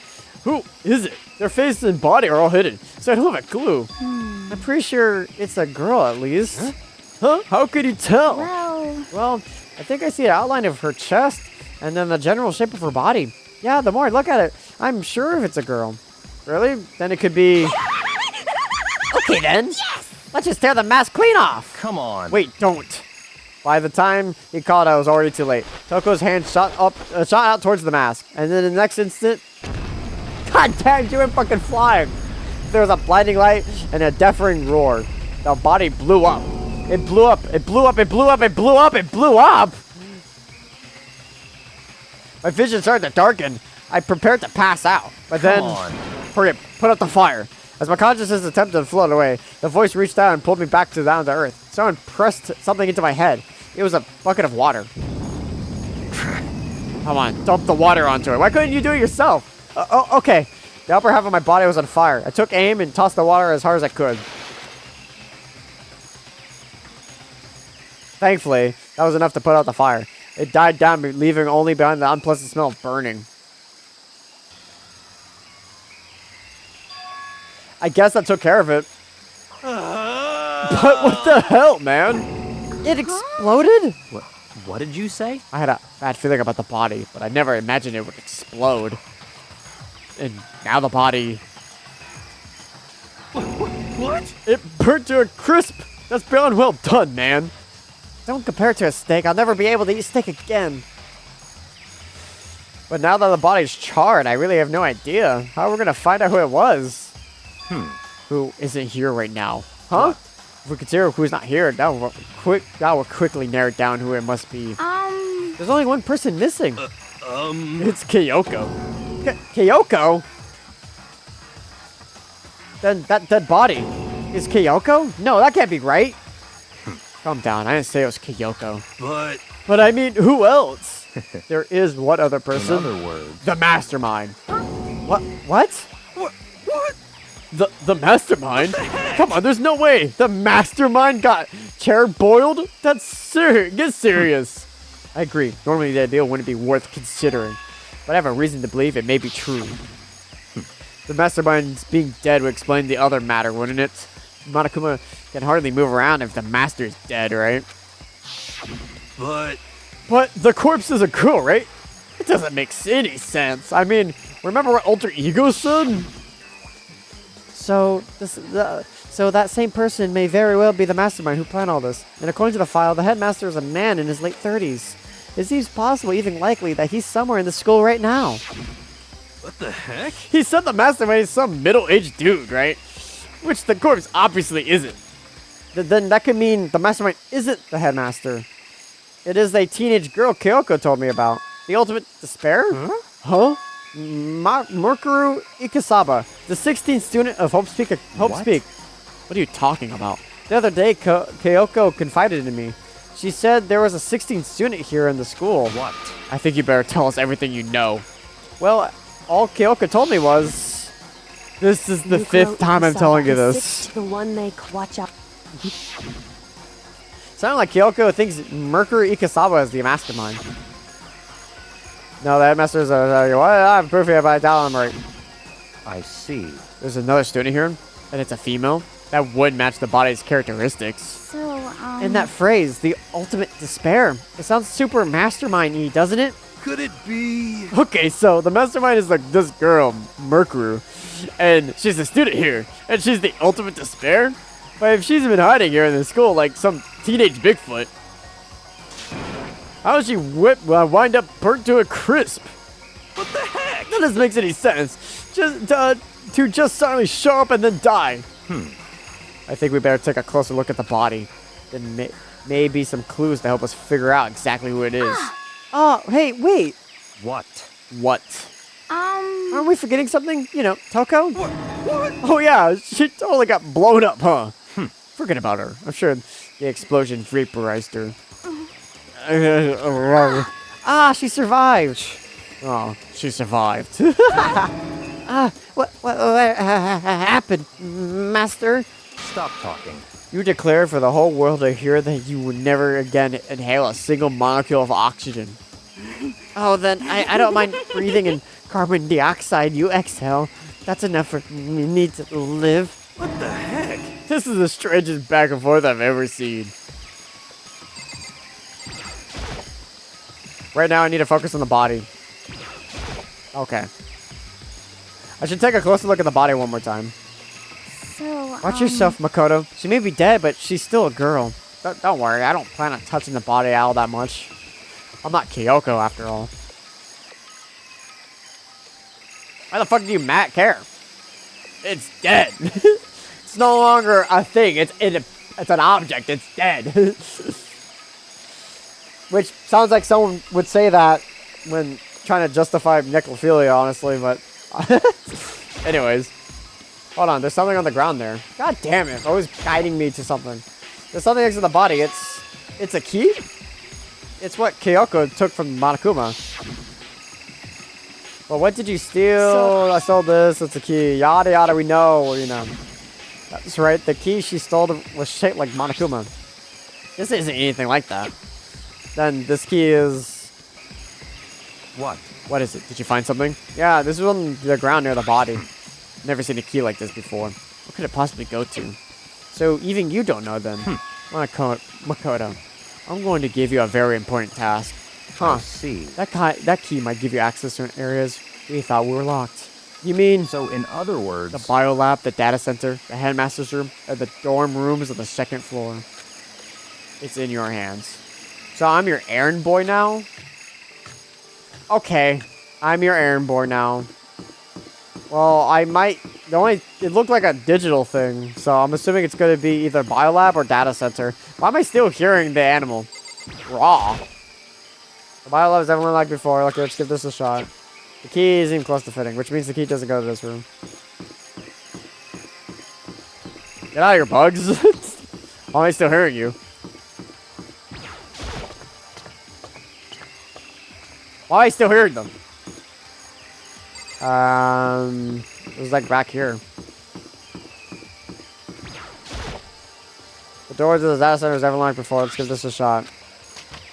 Click. It fits. Then this is the key to the data center. We managed to unlock the data center. I guess that's all the running around paid off. I have to go tell everyone else. I immediately headed back to the garden.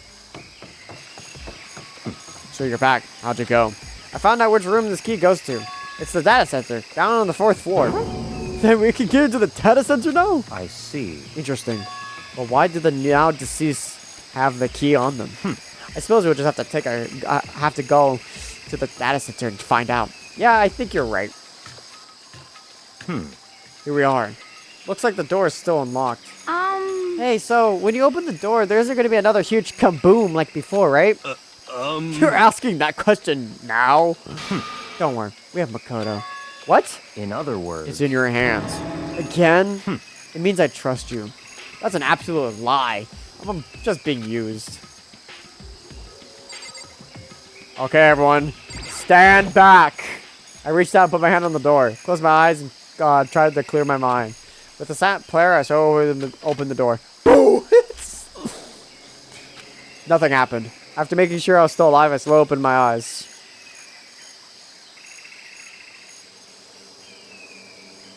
Why am I still hearing bugs? In a word, the room was strange. I mean, all the rooms up until now were strange, but all the rooms had a special kind of strangeness. It wasn't surface fear, like the rest of the school here. The fear was lurking beneath the surface.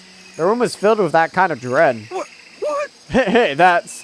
Hiro extended a trembling hand and pointed. Look at those monitors. Look at all those monitors on the wall. Look what they are showing us. Every monitor displayed a different section of the school. The dorms, the classroom, every part of the school was covered. This is... What? It's a direct feed from every single surveillance camera. All the cameras in the school feed back into this room. And the display here in the on these monitors. So that's it. So that's the sole purpose in this room, is to watch us. Oh, thank fucking God. I was gonna save the game and then quit. And I was like, hold on, guys, give me a second. But thank God I fixed it. I was getting quite annoying.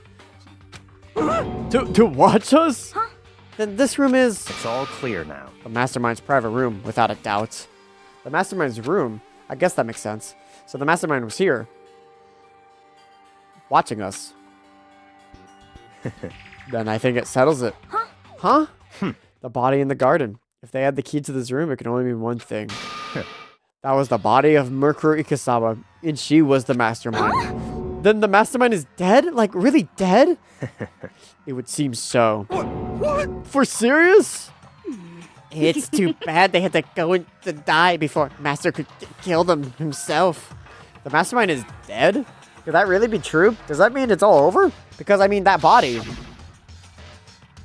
Whatever happened, obviously didn't die of a natural death. So who was it? Or who was that? But if the mastermind's really dead, that means we can finally get out of this hellhole. How about that? We gotta hurry and find an exit. Come on. That's enough. No, we have to check this area thoroughly first. Huh? But what about the exit? If the mastermind's truly dead, we can leave whenever we decide to. But right now, we need to find out why the mastermind set this up. Set this life or death game in this first place. And I'm bothered by the fact that the mastermind was obviously murdered. What? Murdered? So you think so too, huh? Naturally. Naturally.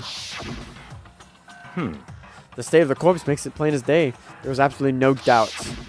The mastermind was murdered. But... Why does it gotta be that way? I mean, we could have just... Who could have even done it? Such ignorance. That's exactly why I said we need to investigate the purpose of the identity of the mastermind. I'm telling you! Now you understand, you useless insect. You're banned from talking to Master ever again. The mastermind's purpose and why they were killed. This room was may very well hold the answers to those questions. After all, the mastermind must have spent who knows how much time in here. Okay then, let us begin our search. It's time to uncover the identity of the mastermind. Well, there's a Monokuma door. This door is kind of creepy. It's got a picture of Monokuma on it. What could be inside? No luck. The door's locked, huh? What if you use that key to open this door? Let's give that a try, just in case. Nope, no good. It won't even fit in this keyhole.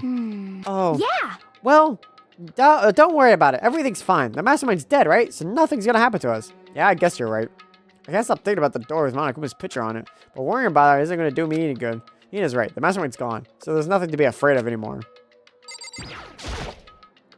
There's really a ridiculous number of monitors here. And the mastermind's been using all of them to spy on us. As long as I have this. Huh? Look at Master go.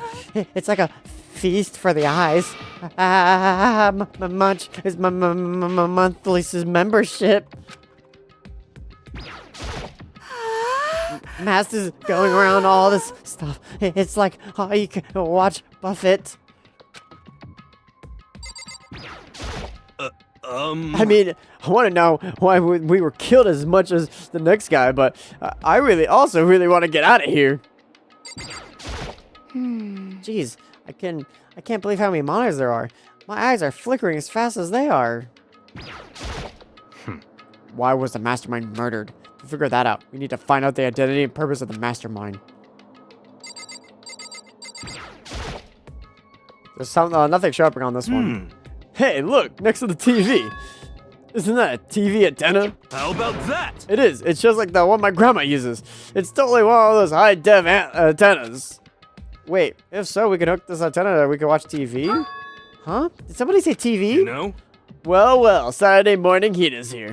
What are you talking about me? Okay. Anyways, if we could watch TV, let's do it. Come on. You know? I asked for info for the outside world, huh?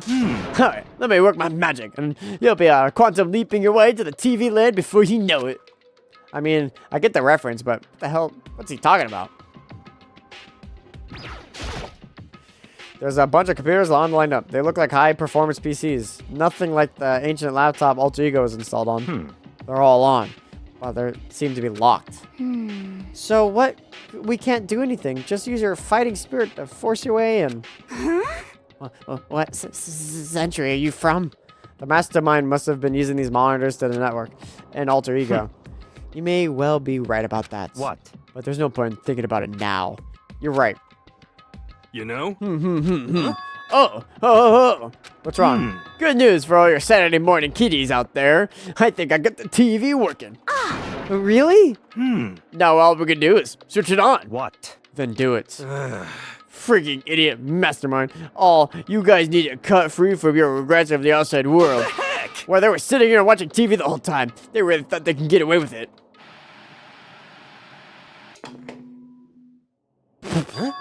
Huh? This is... It's a feed coming from the surveillance cameras monitoring this room, isn't What it? the heck? Yeah, that's weird. Come on. Hey, what are you doing? Huh? That's really weird, You're weird. Weird in every way possible. And not just weird, super weird. But this TV isn't hooked up to anything but the antenna. So how's it showing the camera feed? Well, Did you try changing the channel? Oh, good idea. Let's give that a try. Here we went through each channel one by one. But on every channel, it was just us. It was a live feed of us standing there in the data center. what the heck? What the heck? Is it broken or something? Could it be? No, there must be going some kind of trick to it. Some weird setup. A trick? What kind of trick? Actually. I'm not sure, but... Huh? Huh? Huh? Huh? What? Yeah! Been a while, you freaking bastards! Monokuma? How? You're supposed to be dead. Me? Dead? Don't be freaking stupid. What? Huh? Hey, you're acting strange. Something seems different. Of course. Of course I'm different. Evolution's perfectly natural. After all, I've been hibernating for 2 years already. Not even. It's been like a half a day at most. How are you alive again? Oh yeah, that's it. Pooh, the look on your faces right now is all sublime. That's what I wanted to see. The moment you went from hope to despair. Don't tell me you pretend to be dead all this moment. Why would a bear pretend to be dead? You're the ones who should pretend to be dead when you see a bear. I mean, that's totally laughable. It makes me laugh. I'm gonna laugh now. Well now. Now that's that. Shing! Well, it's almost time to cut off your past. No, it's almost time to cut off your past so full of hope and begin to despair at the future ahead of you. I want you all to have way more fun in this killing game. You can't be serious. We have to keep going? Let me out No, of here! we're supposed to get out of here. Get out of here? Are you still obsessed with getting out of here? Unbelievable. How do you not get it? There is no getting out of here. And besides, Yep. this life isn't all bad, you know? I mean, there's stuff you won't like about life no matter where you are. Are you serious? This place is the worst. If it's the worst, does that mean you're in despair? Well now. Whew, I'm pooped from all the laughing. I guess I'll just get to the point now. The point? Hey, You guys really struck gold when we found that TV. Yes, indeed. That TV is such a part of your school life here. What? I knew it. It was hiding a secret of some kind. What the heck? But I connected the antenna.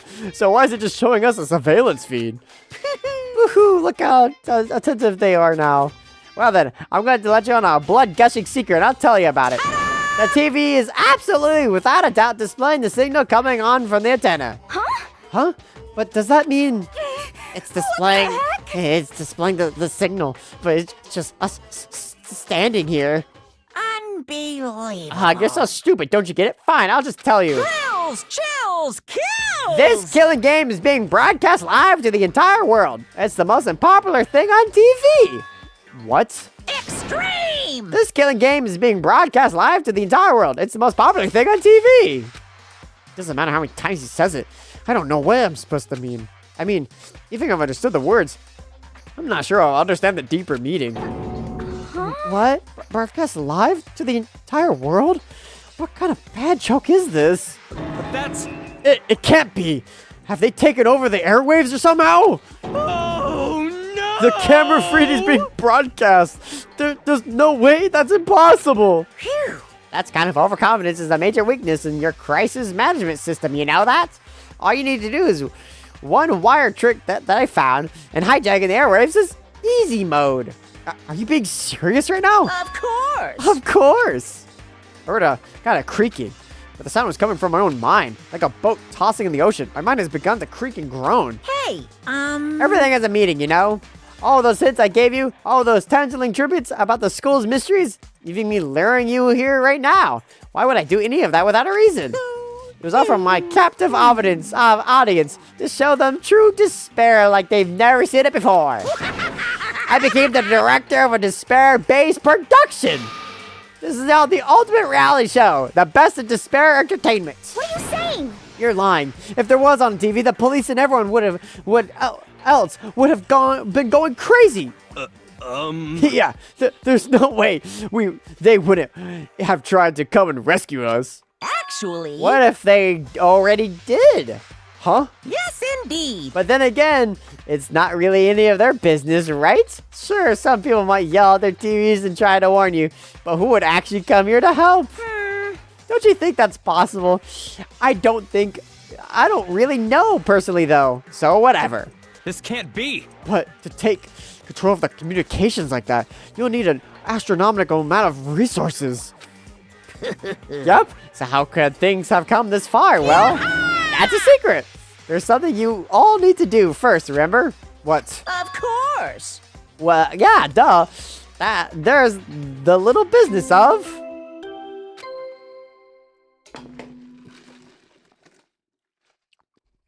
A body has been discovered after a certain amount of time.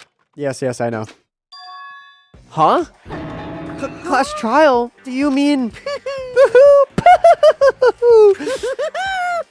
I'm not doing that. It's the Monokuma file. I'll leave you the next Monokuma file right here. Everyone give it all you got, okay? Heart-pounding excitement. Okay, things are gonna get pretty crazy from here on out. You're in for a heck of a ride. I can't wait. I can't wait.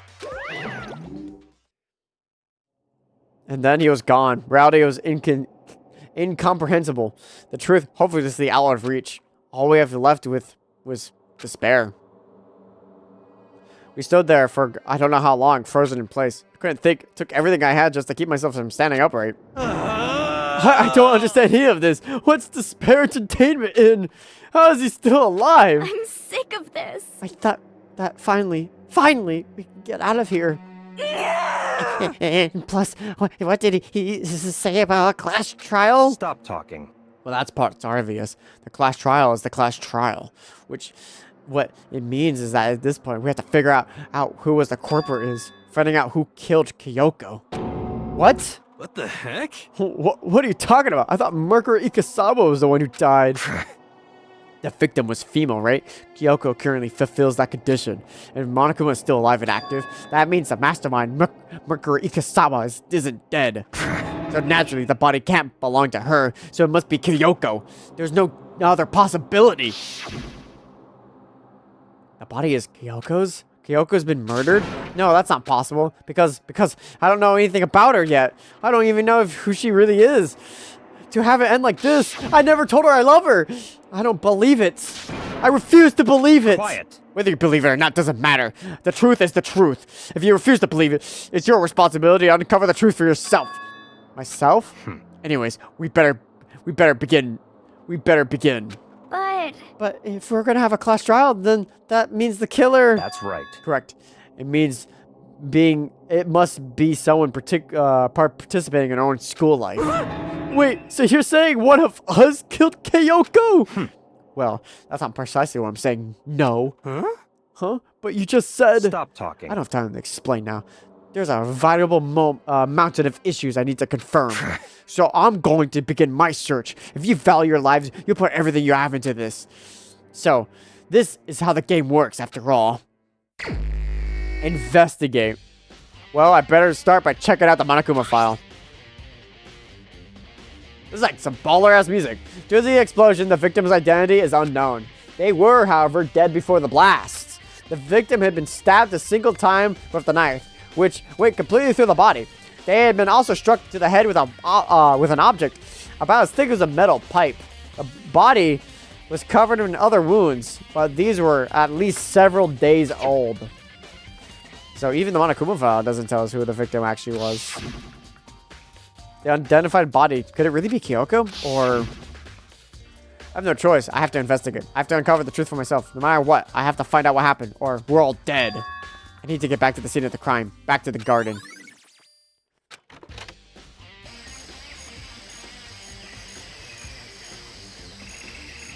Okay, we're all here, guys. Okay, time to get started. I need to check anywhere. That might be important. From one end to the other. I need to do what I always do. There's a knife lying on the ground. Is this... It must be the knife that struck into the body before it exploded. The force of the explosion might have thrown it over here. The Monokuma file said the knife went all the way through the body and front and back. Does that mean the knife is what caused the fatal injury? Either way, this knife, it looks really familiar. Wait, is this... That's it. It's the knife from the person was holding. No shit. This is getting really weird. There are just way too many strange coincidences. Whoever this person in the mask that attacked me last night, they were holding that knife. And that same knife was used to stab that same masked attacker we found here. So maybe this masked person got stabbed because... when they were attacked, I was in a kind of trance. Maybe I react by grabbing the knife, and maybe then if this really is Kyoko, it would mean Kyoko is the one who attacked me. But why the mask? I just don't know. I don't remember anything clearly from last night. No, it can't be. There's no way. Also doesn't help because that kind of criminates me. These look like fragments or something. They're all burnt. Really can't be sure, but I feel like I've seen these somewhere like that before. Oh, where? Wait, was it there? I have no doubt to double check that later. Fragments near the dead body. I don't fucking know where that could be. If I check the body more thoroughly, maybe I'll find out for sure if it's Kyoko or not. A hand? Huh? There's something weird about this body's fingernails. Oh, these are fake nails. They're really long. They seem like they got in the way of normal activity. Fake nails. There's also something on the back of her right hand. Is that a tattoo? I got burned, so I can't make that out the whole thing, but it looks like a picture of a dog or something. I've never seen anything like it before. Tattoo on the right hand. How many things? Okay, I could check like up and down. Legs. The lower half of the body didn't get wet at all. After the body blew up, the top half got set on fire, so I dumped a bucket of water on it, which explains the bottom half isn't wet. There's nothing strange about it, right? It's also wearing like high heels. The wet jacket of the victim was wearing got totally blown up. There's only one little piece left. The upper half of the body got set on fire in the explosion, so it's totally blackened. Also, the top half of the body is wet.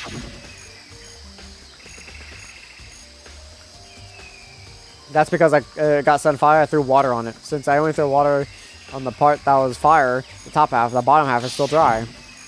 In other words, there's nothing strange about the top half being wet. There is, right?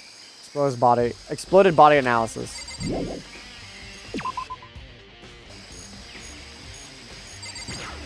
No, not the monitor. Why would the chicken coop?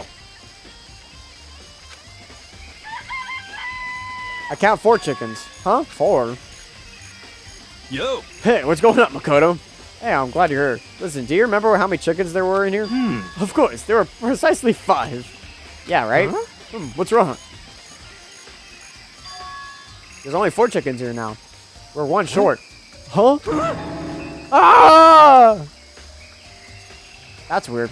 I wonder when it disappeared. But I was down here just before nighttime last night, and there were definitely 5 chickens then. What am I gonna do? Going from 5 to 4 is going to have an impact on the structure of the world. conspiracy! It's like a jigsaw puzzle. If every single piece disappears, the entire world will remain unfinished. I did my best to ignore Hero and focus on the problem at hand. Why did one of the chickens disappear? Could it be related to the case? Chicken coop. This is the panel to the sprinklers. Yeah. Wait, hold on. The sprinklers turn on at 7:30 each morning, right? Then if the body was here before then, the sprinklers should have gone in wet. Which means the murder must have taken place after 7:30. Listen, Makoto, do you remember how the body looked, before it blew up? If I remember right, it was wearing some kind of mask and a big white coat. Also, there was some kind of knife sticking out of its stomach and the area around it. It was stained with blood. Apparently, the wound had stopped bleeding, but the blood on the body was still wet. The outfit said not to touch it to avoid getting all bloody. But for how much blood there was on the body, I didn't see any on the ground around it. Okay. Wow, thanks. That was a big help. Now that you explained it, I totally remember how it looked. Well, having to talk about it like that helped me remember a lot better. So thank you, too. Body before the explosion. So who does that body belong to? Whoever it is, I'm not gonna look. I don't want to fight anymore.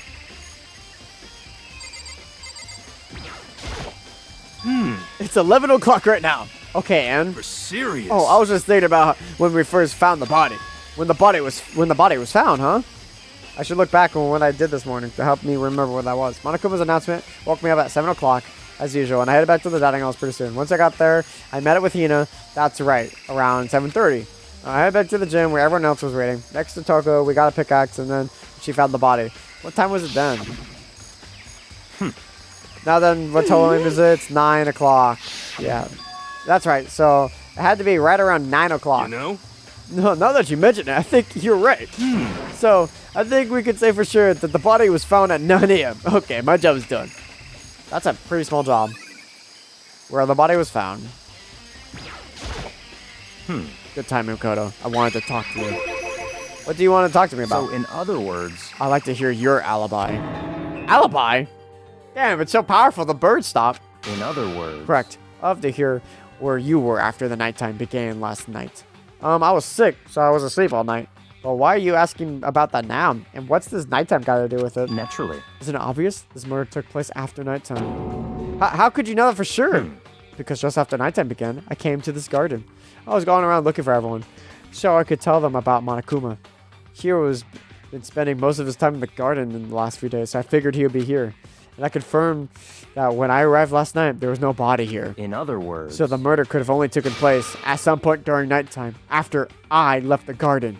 However, Tokohiro, Hina, and I were in the gym together the entire last night. What? Once I found Hiro in the garden, we immediately went to Toko and Hina's room to get them. At that point, we all went to the gym and began dismantling Monokuma. As a precaution, we made sure not to go anywhere alone. We even went to the bathroom in pairs. In other words, all four of us have airtight alibis. The only ones who don't have alibis are me and Kyoko. that's right. And if the victim really is Kyoko, then I'm the only one without an alibi.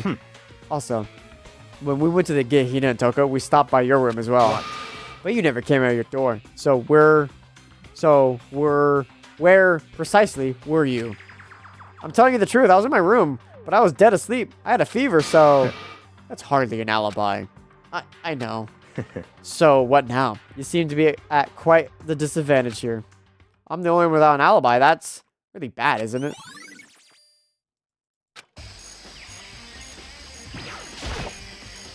Just to be sure, I'll check the tool shed. I don't know if there's anything in here. This room is dusty. Is that a tarp? Wait, why was there a tarp in here before? I should probably look into that. It'll be related to the case. The top is wet and covered in mud and grime. But underside, it's totally clean and completely dry. One side of the tarp is wet and dirty. Something about that bothers me. Tarp.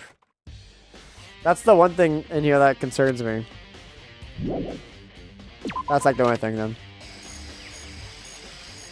I think I checked everything I need in this area, but I'm not done yet. There's one other area I need to check, specifically the fragment I found before. There's somewhere I need to go in order to confirm my suspicion. And I still need to find out more about Kyoko.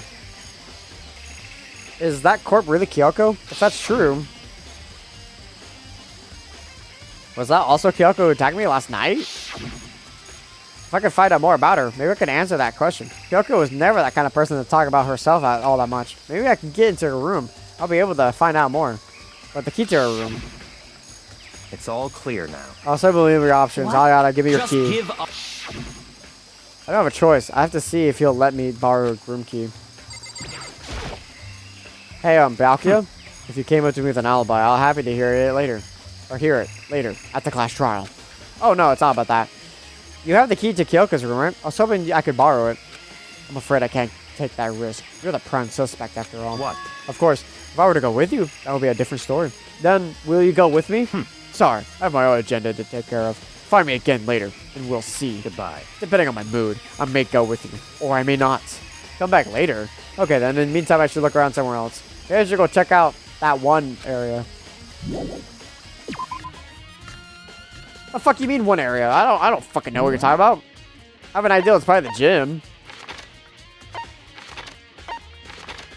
Because like the gym and the bomb is the only things I can think of. Yeah.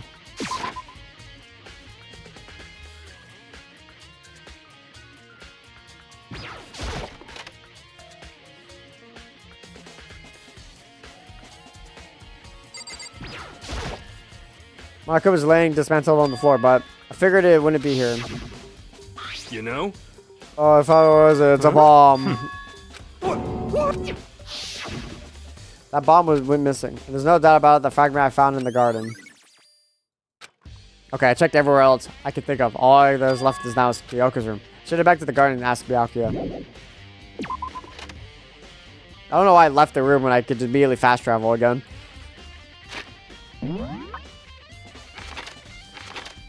Oh my god, no, hold on.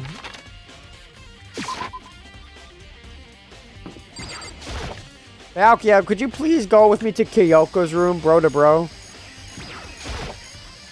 You think you can go, we can go soon, Byakuya? Let's go. You wanted to check Kyoko's room, right?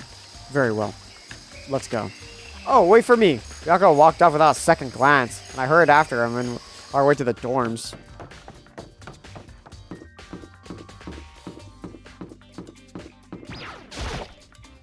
Well then, here we go. Byakuya took out the key and he slid into the keyhole then, and it's open. Looks like it, thanks. Sorry for the invasion of privacy. Wow, it's empty as fuck. So, this is Kyoko's room? There's something on the table. It's a wood block decoration. What? What's that? What purpose does it serve? I think it's probably a key. The lockers at those traditional public bathrooms use these for their lockers. I wouldn't know. I never gone to a public bathhouse. That doesn't really surprise me. I started to picture Byakuya doing something like that. It's certainly possible. But if it is a key, I think I might know what it unlocks. Really? What?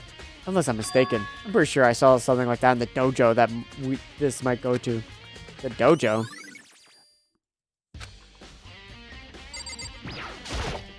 What? You wanted to come here, right? So, what is it you were looking for? Nothing in particular. I just wanted to get that smell in me. I just thought we might find some clues in here. A clue that might help us understand Kyoko. Come on. You can't be serious. That's why you made me take time out of my search to come here? Sorry. Regardless, if you plan on poking around at random, you're doomed no matter how much time you take. Surely you have something more concrete. Something to give us some sort of direction here.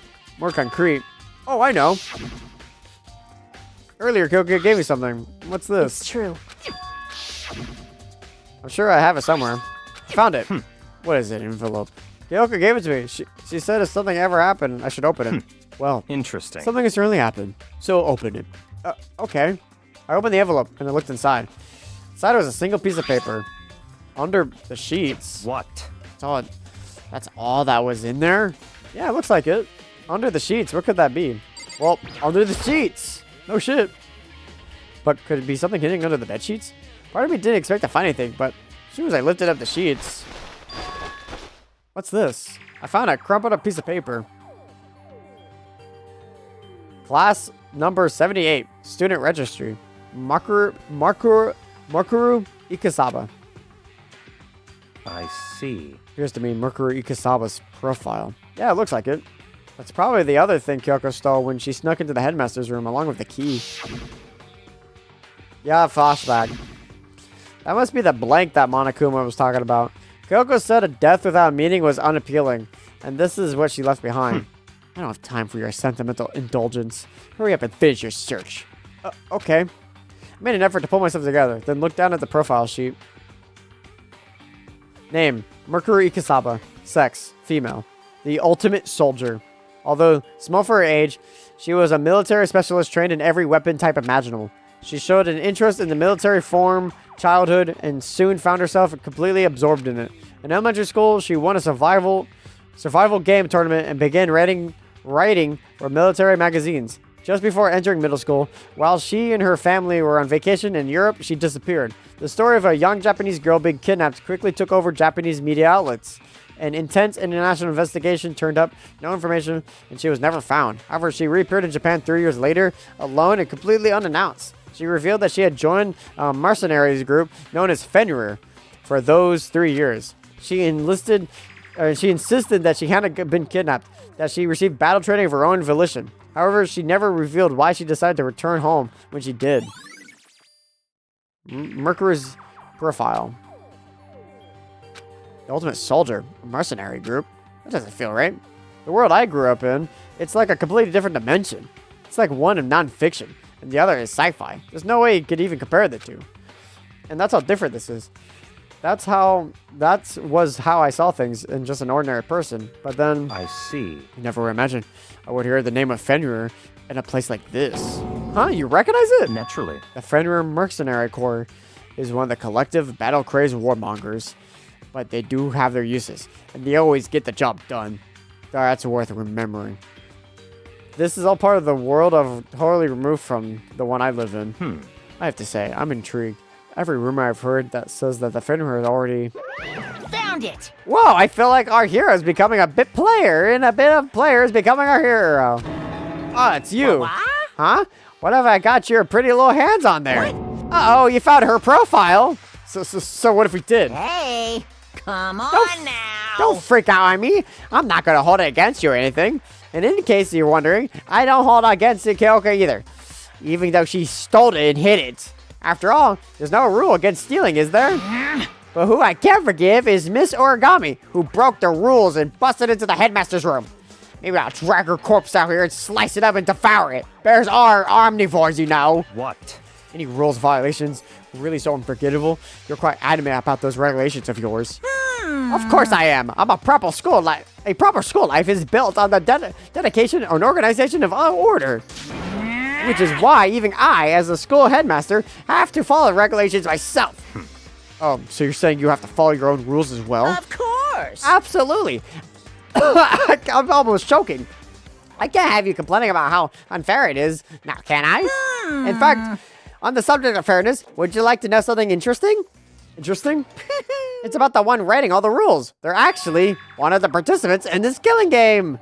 I don't think I've ever actually told you how many participants there are actually were, did I? I was thinking I should probably clarify that. Hey, When y'all first got here in the main hall, back in when, there were 15 people here there, right? I think that's the first meeting that allegedly lead a little misunderstanding among all of you. A misunderstanding? Are you saying? In other words. That's right. There were actually 15 of you. Yes, indeed. The total number of students taking part in the killing game was actually 16. 16, then... Mukuro Ikus, the 16th, the one they call Watch Out This for. is the sixth time I'm telling you this. The 16th student. Oh! Mercury Ikasaba. She's part of the school life. She's the one making all these regulations is...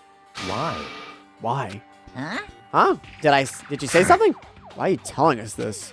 Oh, well, because... like I told you, the killing game is desperately popular. You wouldn't believe the ratings. And since we've got so many viewers now, I wanted to make sure everyone was on the same page. I don't want to wake up a hurricane of complaints about and hate mail, you know? Yes, indeed. Makes sense?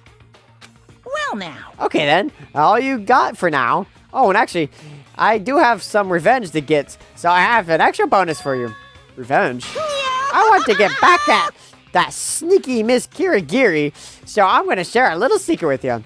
Seriously? Hey. You know why she wears the stupid gloves day in, day out all the time? Well, don't tell anyone I told you, but she wears them to cover a bunch of hideous scars that she doesn't want anyone to see. What? Woohoo, okay, now that's all you get. Monokuma's account. Kyoko wears those gloves to cover a bunch of scars? Wait, so on the back of her hand... that tattoo... Wait, but no, Monokuma specifically said they were scars, right? And so that's why Kyoko wears those gloves to hide the scars, which means... those fake nails on the corpse. Are you thinking about Kyoko again? Huh? What? Forget about her. What matters now is uncovering Monokuma's trap. His trap? Such ignorance. God must really have hated you to make you so dull. Don't you remember what Monokuma just told us? He said there were 16 students, right? Which means Merkuru was a student here. Right. Obviously, Monokuma was trying to tell us that Merkuru is the one creating the rules of the game. Why would he tell us that? And why now? He said he wanted to make things clear so there wouldn't be any complaints later. But that mere fact that he said that proves that Mercury is connected to this case. That's why Monokuma revealed the existence of the 16 students. He needs to make our investigation fair. Makura is related to this It's case? certainly possible. Perhaps she's the one who killed Kyoko. What? That would explain why she would have a class trial, wouldn't it? If she's a student and she killed someone, they would make her part of the school's killing game. Mercury is the killer? She killed Kyoko? You should be able to come to that conclusion, don't you think? In fact, that's exactly what I thought when the investigation first began. What? But based on what Monokuma just told us, I've changed my It's mind. all clear now. Mercury Ikusawa isn't the corporate. Huh? What makes you say that? We thought Mercury, the ultimate despair, was the mastermind's true identity. But if that's true, Monokuma's behavior makes no sense. Why would the mastermind go out of their way to reveal themselves to us? That's a good point. In other words, Mercury is giving us information that would raise questions about her would be bold, to say the least.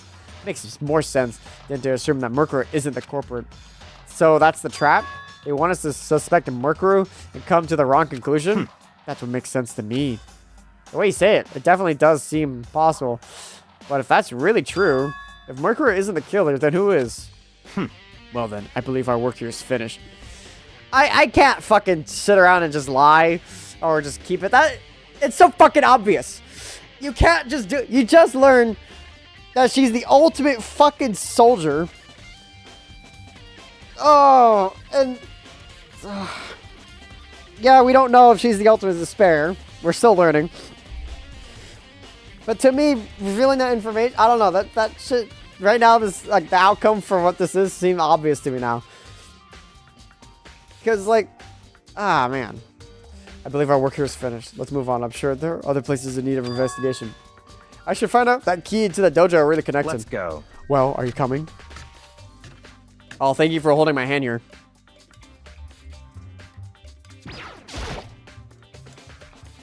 There are wooden lockers here. They use wood block keys, just like the super traditional public bathhouses. It looks like the key we found in Kyoko's room really does go in one of these lockers. I see. Makoto, do you see the locker farthest to the right? Very strange. That's the only one who doesn't have a key in it at the moment. You understand what that means, right? I should probably use the key we found in the locker, right? That's right. Well, just try it. Okay. I took out the wood block key and inserted it inside the locker's metal lock-in. The locker eagerly accepted the key and it opened. There were arrows in here. It looked like 10 arrows in total. They look like they were made of titanium, which means they're quite strong despite how thin they are. Of course, without a bow, they're nothing but strong little sticks. Strong sticks. Titanium arrows. Oh, there's something else inside the locker. It's like a wadded up ball of duct tape. I wonder what this was used for. Is that a blood stain? I see. If it is, that means it surely be related to the case. The duct tape is related to the case somehow? But how could that possibly be involved? Bloody duct tape. I think that's all the locker has to offer for now. Very Something wrong? strange. It's very odd, don't you think? The locker was hidden items that were clearly related to the case. But how did the key to that locker wind up in the victim's room? Why? Or perhaps Byakuya? Forget it. Come on, we need to continue to the next location. Huh? What next location? What? There's still something we need to look into. We need to do more research on Fenrir. Fenrir? You mean the mercenary group that Markuru was a part of? How are we supposed to find out about that?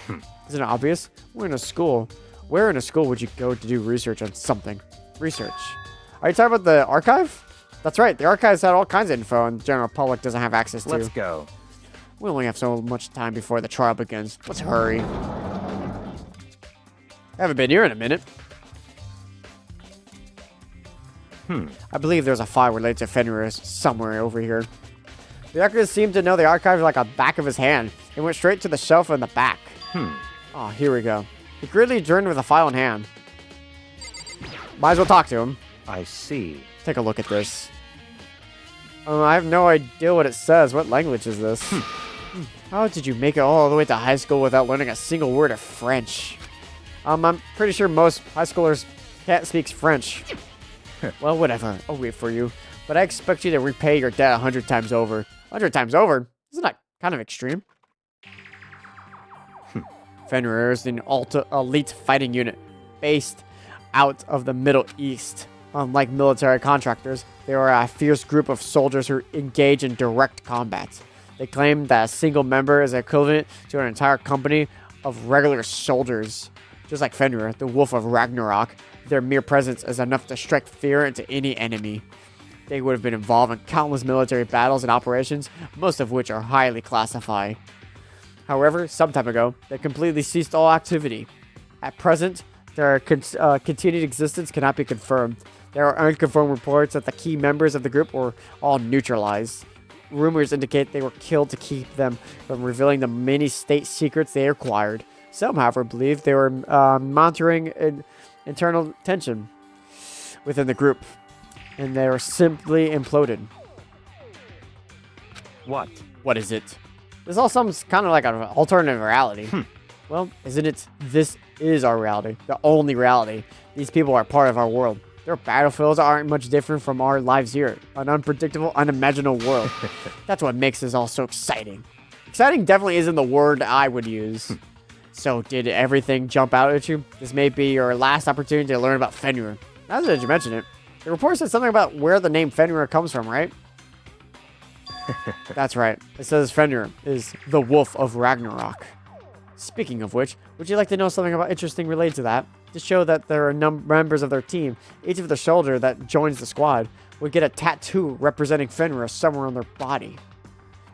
So that just proves that the body is mercury. I was gonna say earlier when I was ranting, but then I was like, I don't think that was revealed. Like the icon of the dog. I don't think that was shown to be Fenrir. So maybe like that would have been me just spoiling it. But yeah, now it said it. The body that's dead clearly is her. It's clearly Ikasaba. But what? They got a tattoo of Fenrir? Could that mean Mercury Ikasaba's profile? Class trial time, baby.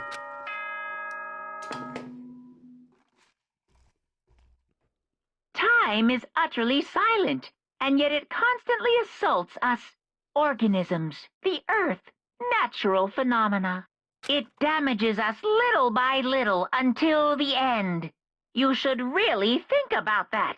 Anyway, it's time to begin the class trial. So, please meet up in the usual spot. See you later. I'm really have to think hard for this. Then the time has come. All we could do now is try to uncover the truth during the class trial. That's right. It would seem that way. Let's go. All right, let's go. Let's hope and pray. Whoa, Byakuya and Makoto showed up together. Where the heck have you two been? You just disappeared without a word.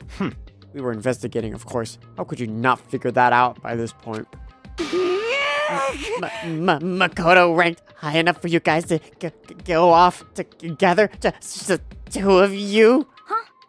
What? Are you jealous? Hey. Or are you making some kind of creepy fantasy for yourself? What? Stop talking and brace yourself. He'll be here any second. Any second? He could show up at any time. When I imagined what was about to happen, I immediately tensed up and prepared myself, but... We stood there for 5 full minutes waiting for something weird to happen, and then 5 minutes became 10. Why? What's going on? Why hasn't Monokuma showed up yet? Could it be? Maybe he died again? Wait, what should we do? Should we just keep waiting here, or... or what? What? Jesus! No! Did I scare you? Come on. Demand an explanation. Why did you waste my time and make me wait all like that? What? Made you wait? You got all backwards. You're the ones making me wait. Huh? In other words... I'm waiting for everyone to arrive. We can't start till everyone's here now, can we? What are you talking about? Everyone is here. We've been waiting for you. Woohoo, sorry, but you're wrong. Well, I've been waiting 10 minutes now, so it's okay if I push the one making us all wait, or punish the one who's making us all wait, right? If we all agree it's a violation, I'll arrange a punishment right now. If it's me you're waiting for, I'm here. When we all heard that voice, we all spun around and looked. Hey. I'm here, and there's no rules being broken. Kyoko! Kyoko, you're still alive! No, that's a ghost! Stop talking. If you want to fight, do it like last trial. You need to save some of the fun for later, right? What? But is it okay that there's no particular penalty for being late? Is that right? I made here just fine. What school regulations did I violate? Am I wrong? You're so selfless, so spoiled. You're right, there's no penalty, officially. But I bet you'll be sorry later. No, I'll make sure you're sorry later. Anyways, hustle your butts onto the elevator. I'll be just one step ahead of you. When Monokuma was gone, we all rushed up to Kyoko. Kyoko! So you really didn't die? Indeed. Of course I didn't die. Thank God, I'm so glad you're okay. Perhaps, but that's not necessarily a good thing for us. Huh? He's right, now we've got to deal with a ghost! I told you, stop talking. Let's go. Come on, let's go. Wherever we need to discuss, we could do it during the trial. Without ever even looking directly at Kyoko, Byakuya stepped into the elevator. Master, wait for me. Good call. Who knows what might happen to us if we take too long. But... I'll be happy if this trial's all over. One after another, everyone piled into the elevator, but I couldn't help myself. I had to talk to Kyoko before the trial started. I love you. What? Listen, before we get started, I have to ask you. Where have you been this whole time? You used that key of yours to get somewhere, didn't you? So, Correct. I went to investigate the second floor of the dorms. The second floor? That's right. There aren't many monitors or cameras there, so I was able to avoid Monokuma completely. Of course, I also missed his announcement because of that. I had no idea a body has been discovered. Then when did you find out? So... Just now. I finished my search and came back down, just in time to get the class trial announcement. I took some time to get over the crime scene first. I can't go to the trial completely ununiformed, can I? So that's why you were late. However... I'm sorry I kept you all waiting. But if you were on the second floor of the dorms, then that's what the key you found goes to? Wrong. Actually, to be more precise, not quite. In other words... I used the Monokuma's secret tool, which can open any lock in the school. What? Just a second. Hey, what are you two doing? Hurry up before we get in trouble with Monokuma. Makoto. We can go over all the details after we get through the trial. Okay, Makoto? Right now, I just need to focus on surviving our current situation. It would seem... Because this is probably the most crucial moment so far for me. For her? That's a strange way to put it. The class trial is important for everyone, right? So, why would she says it's a crucial moment for her? Goodbye. Well, if that's all. Seemingly unconcerned, Kyoko made her way to the elevator. I'm just overthinking what she said, right? Being in the last one left, I stepped into the elevator. And the doors slid shut. Ah, there's like one lesson here, right, guys? That time, that clunking was loud enough to hurt my ears, and the dread began to consume me once again. I can't imagine even getting used to the mental pressure that comes with preparing for an execution. In that dusky darkness, nobody said a word. We just stood there, silent and still. After a measurable period of time, the doors opened without a warning. A dazzling light penetrated every depth of my eyes, but it wasn't the illuminating light of hope. It was the blinding light of despair. I can't wait! I can't wait! Oh, I've been waiting for this. I feel like it's been forever since we got together like this. The time for our pointless jokes and jabs have passed. Thrills! Chills! Let's get on with the chills! show. And so the curtain opened for the 5th time. A deadly judgment, a deadly deception, a deadly betrayal, a deadly riddle, a deadly defense, a deadly fate, a deadly clash trial.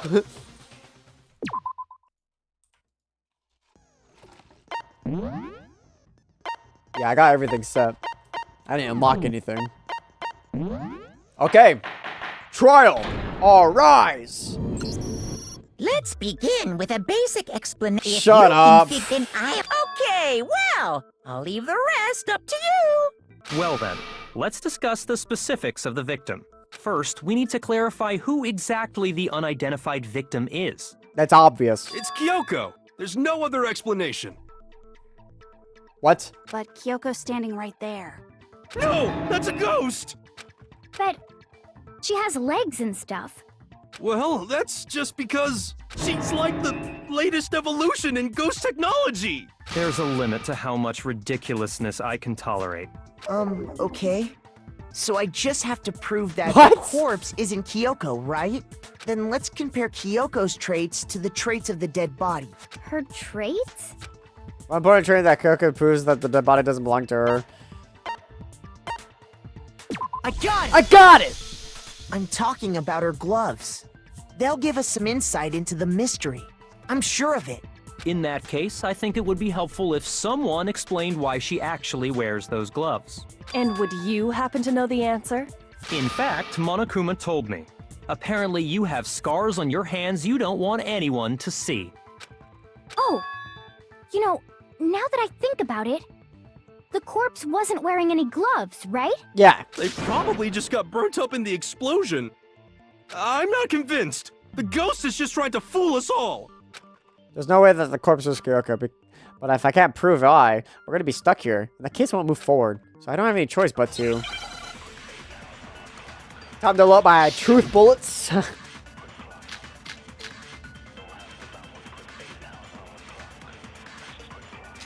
That Kyoko there is just a ghost. Impossible. Okay, then prove it. Prove she's not a ghost. The dead body wasn't wearing gloves. They got burnt up in the explosion. Then she was wearing gloves before the explosion? Well, yeah, she must have been wearing gloves. Because that corpse is absolutely Kyoko. This entire discussion is idiotic.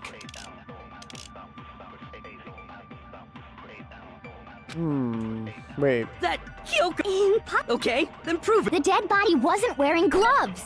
Wasn't wearing gloves. Then she was wearing gloves. Well, yeah, because that corpse is absolutely Fuck, I didn't even This read entire that. discussion is idiotic. I know the body isn't Coco. I need to kind of approve it. I think I have like a long time for this. Okay, then prove the dead body wasn't. They got burnt up in the explosion. Then she was wearing. Well, yeah, she must have been. Must have been wearing gloves. Absolutely Kyoko. This entire discussion is Is idiotic. That Kyoko. I think I got it. Then prove the dead body was. They got burnt up and. Then she was wearing. Well, yeah, She must have been wearing gloves. Oh, what? shoot. Shoot! Fuck, I don't know. This one actually got me confused for some reason. Kyoko, there Fake is nails just a doesn't prove ghost. shit. Impossible. Okay, then prove it. Prove she's not a ghost. The dead body wasn't wearing gloves. They got burnt up in the explosion. Then she was wearing gloves before. Well, yeah, she must have been wearing Gloves. No, you're wrong. No, that's wrong. Yeah, fake nails. Like, why would she have nails on the gloves? I mean, obviously. No. There's no way the corpse was wearing gloves. Whoever it was, they were wearing fake nails, remember? I imagine trying to wear gloves over nails like that would have been a pretty big pain. Besides, Kyoko wears gloves to hide her hands, right? It'd be pretty weird for someone who's self-conscious about their hands to wear fake nails. This is kind of Don't you weird. think? This is kind of fucked up to talk about when the person's present. Jeez, man, you don't know women, huh? They're complicated like that. If anyone doesn't know women, it's you. Well, Kyoko, any thoughts? Why you, what? What do you mean, any thoughts? She's rear. These gloves were custom made to the size of my hands to make sure they don't interfere with my daily life. If I wore fake nails, the gloves wouldn't fit properly. Then that's that. The dead body doesn't belong to Kyoko. Which should have been obvious since she's standing right here. Yeah, what? Oh. Okay, so then, who's the real victim? First, we need to figure that out. That's the first thing I said. You're the one who's been dragging us around in circles. Before anything, we need to identify the victim. Everything that starts from there. It's gonna be like 3 bullets all the time, isn't it? Tattoo on right arm, probably. If Kyoko really is still alive, then who died? There's gotta be some way to figure it out. I don't think so. The face was scorched beyond recognition. Oh, I thought I could do something there. I guess that's not a contradiction. I'm Brian. Kyoko really... Then who died? There's gotta be. I don't think so. The face was scorched and there wasn't any description in the Monokuma file. Well, if we can't identify the body. Then there's nothing else we can do, right? Tattoo on the right hand would be identifying the body. If Kyoko really... Then who died? There's gotta be. I don't think so. The face was scorched And there wasn't any Well, if we can't identify the body. No, you're wrong. No, that's wrong.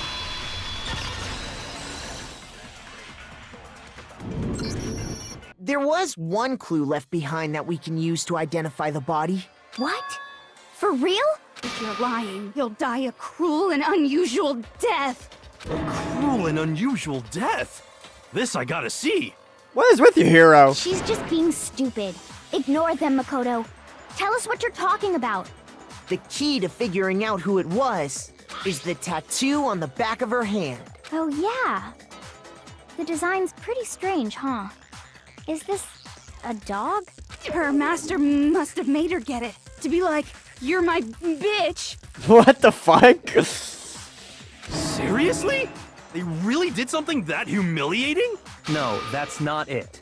The identity of the victim is hidden within that tattoo. Oh, really? So compare the tattoo to the other information. We have the. Would that be just the her file? I got I it! got it. The Fenrir Mercenary Corps. That's the name of the military group Mukuro Ikusaba Mukuro. belonged to. Okay, so... To show that they're a member of the team, each soldier that joins the squad would get a tattoo representing Fenrir somewhere on their body. Fenrir? The image that represents Fenrir is. Oh god, do I actually have to spell? Oh, Hangman's Gambit. It's the worst. It's a dog. It's a dog. Just wolf. It's a wolf. Okay, thank God.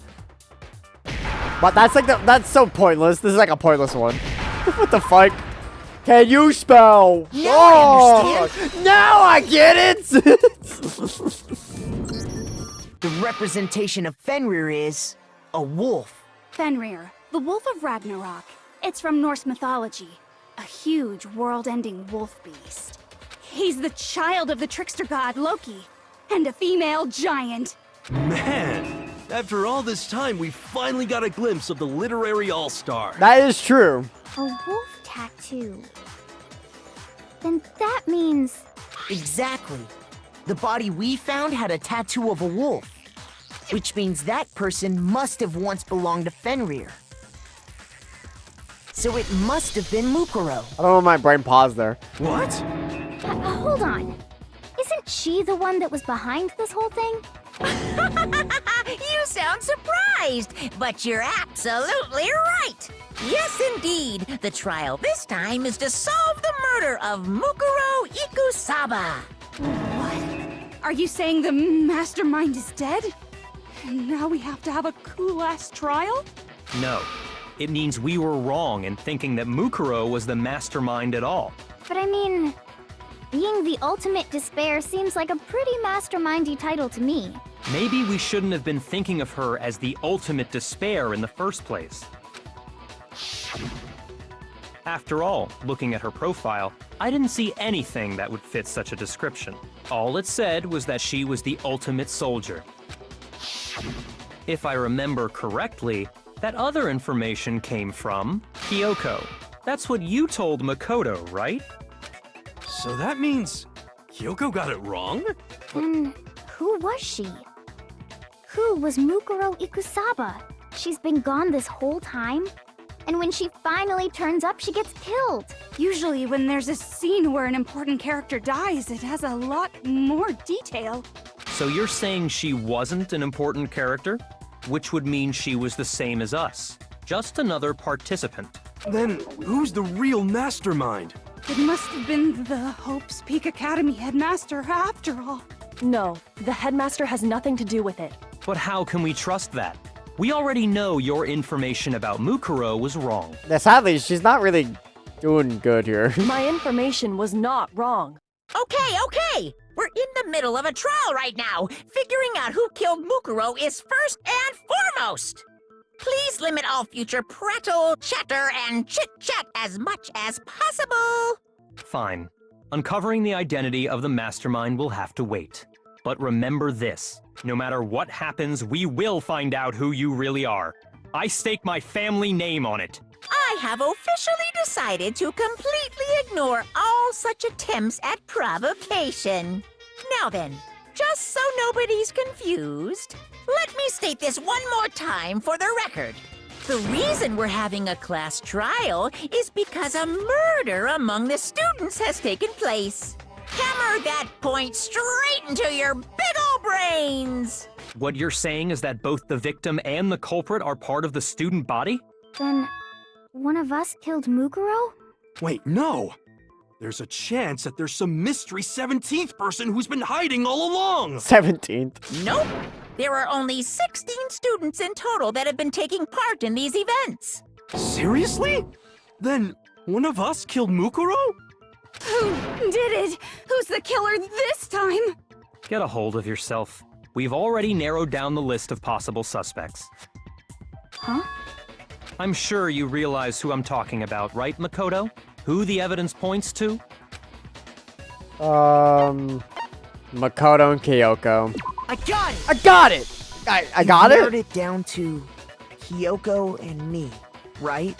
Why do you say that? Allow me to explain. Just after nighttime last night, I went to the garden, so I can confirm that at that point, there was no dead body there. So, the murder must have taken place after I left the garden. However, Hiro, Toko, Hina, and I were in the gym the entire time. The gym? That's right. The four of us were there trying to dismantle Monokuma. The whole time, we were very careful not to go anywhere alone. We even went to the bathroom in pairs. All of which is to say, the four of us all have alibis. The only ones without alibis Are me and Makoto. That's why you're able to narrow down the list of suspects. Exactly so. So the only suspects now are me and Kyoko? Damn it, I can't let this stand. Someone have to clear my name. I have something I'd like to say regarding the whole alibi thing. Are you thinking of raising an objection? No, that's a different game. Well, before that, I just want to try and get a better idea of what time the murder took place. Doing that might reveal some kind of clue. Whatever you want. Somebody go ahead and help him out. Me and Byakuya can both confirm that the body wasn't in the garden at, well, it was after nighttime for sure. I'd say it must have been around 10 o'clock. So the murder must have happened after 10 p.m. Then I guess we can say the time frame for the murder was between then and when we found the body? Oh, but what time did we find the body? The one who saw the body first was Toko, right? When she went to go get the pickaxe. So what time was the body discovered? It was at 9 o'clock. I got it! I got it! The body must have been discovered at 9 a.m., since that's when Toko went to get the pickaxe. Yada yada flashback. It's like, what time is it? That's 9. You better get it at 9:01. He's right. It had to be around then. So we can be totally sure the murder happened sometime between 10 at night and 9 in the morning. For me, I was already asleep before nighttime hit, so I don't have an alibi after 10 o'clock. But I'm sure I met up with everyone else before 9 this morning. We ran into each other in the dining hall, right? That was around... Oh yeah! Right around 7:30. I remember checking right before I went in, so I'm totally sure about it. Which means from 10 p.m. to 7:30 a.m., you don't have an alibi. The murder happened between 10 p.m. and 9 a.m. And I don't have an alibi for 10 p.m. to 7:30 a.m. Okay, then it looks like the game has begun. If I can't prove I have an alibi for that period, then I just have to prove the murder didn't happen during the time I don't have an alibi. To do that, I have to make it clear. Why is my phone going? Who's calling me? Someone calling me. I don't know who this number is. I'm not picking this up. This is a number I've never seen before. They could text me if it was that important. They ended up in the garden. They never do text, so I never will pick up. Sprinklers. I had to be the sprinklers. We've established a time frame for the murder.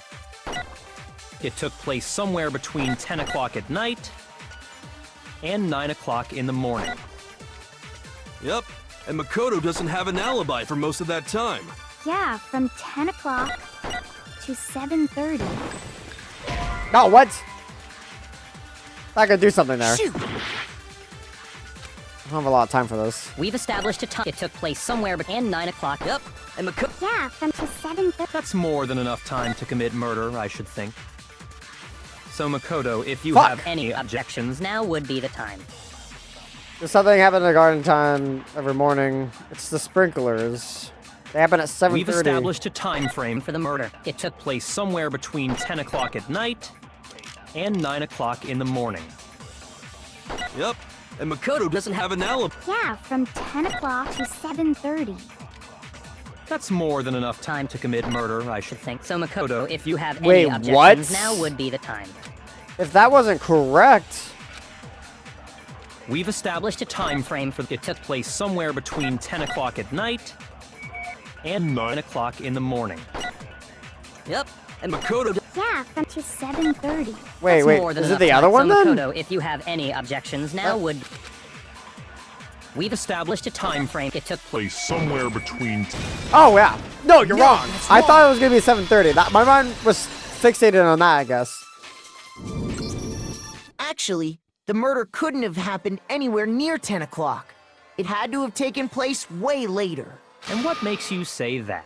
Because of the sprinklers in the garden. The sprinklers are set to go off right at 7:30 every morning, right? So if the body had been in the garden before 7:30, then it should have been completely soaked. Oh, I don't know why I was thinking after for some reason. Oh, hold on. I remember this part perfectly. The body was wet. Dripping wet, in fact. Sorry, Toko, but you're wrong. No, you're wrong. I'm wrong? How? I have to battle you? Are you saying only the mouth down south was wet?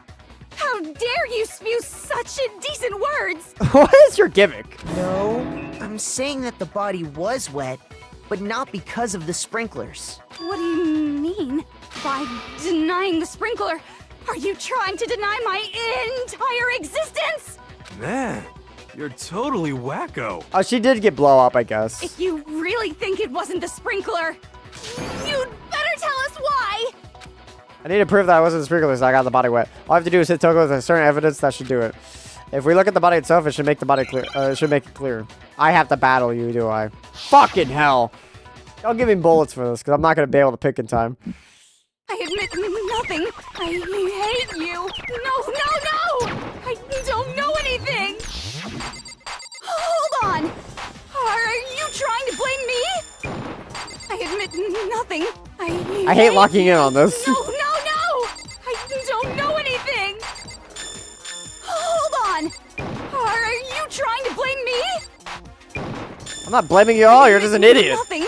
Are you trying to blame me? I admit nothing. I hate you. No! I don't know anything. Hold on. Are you trying to blame me? Oh, thank fucking God. How can you say it? No, you're wrong. This should prove it. Thank God I didn't give you multiple options there. Just remember what the body was like after the explosion, and you'll see why it wasn't the sprinklers. The top half of the body was wet, yes, but the bottom half was completely dry. If the sprinklers got the body wet, shouldn't the whole body have been wet? So they only got the top wet? The bottom was completely dry? What a brutal maniac! I'm so sick of her. Let's just move on. The reason only the top half was wet was because...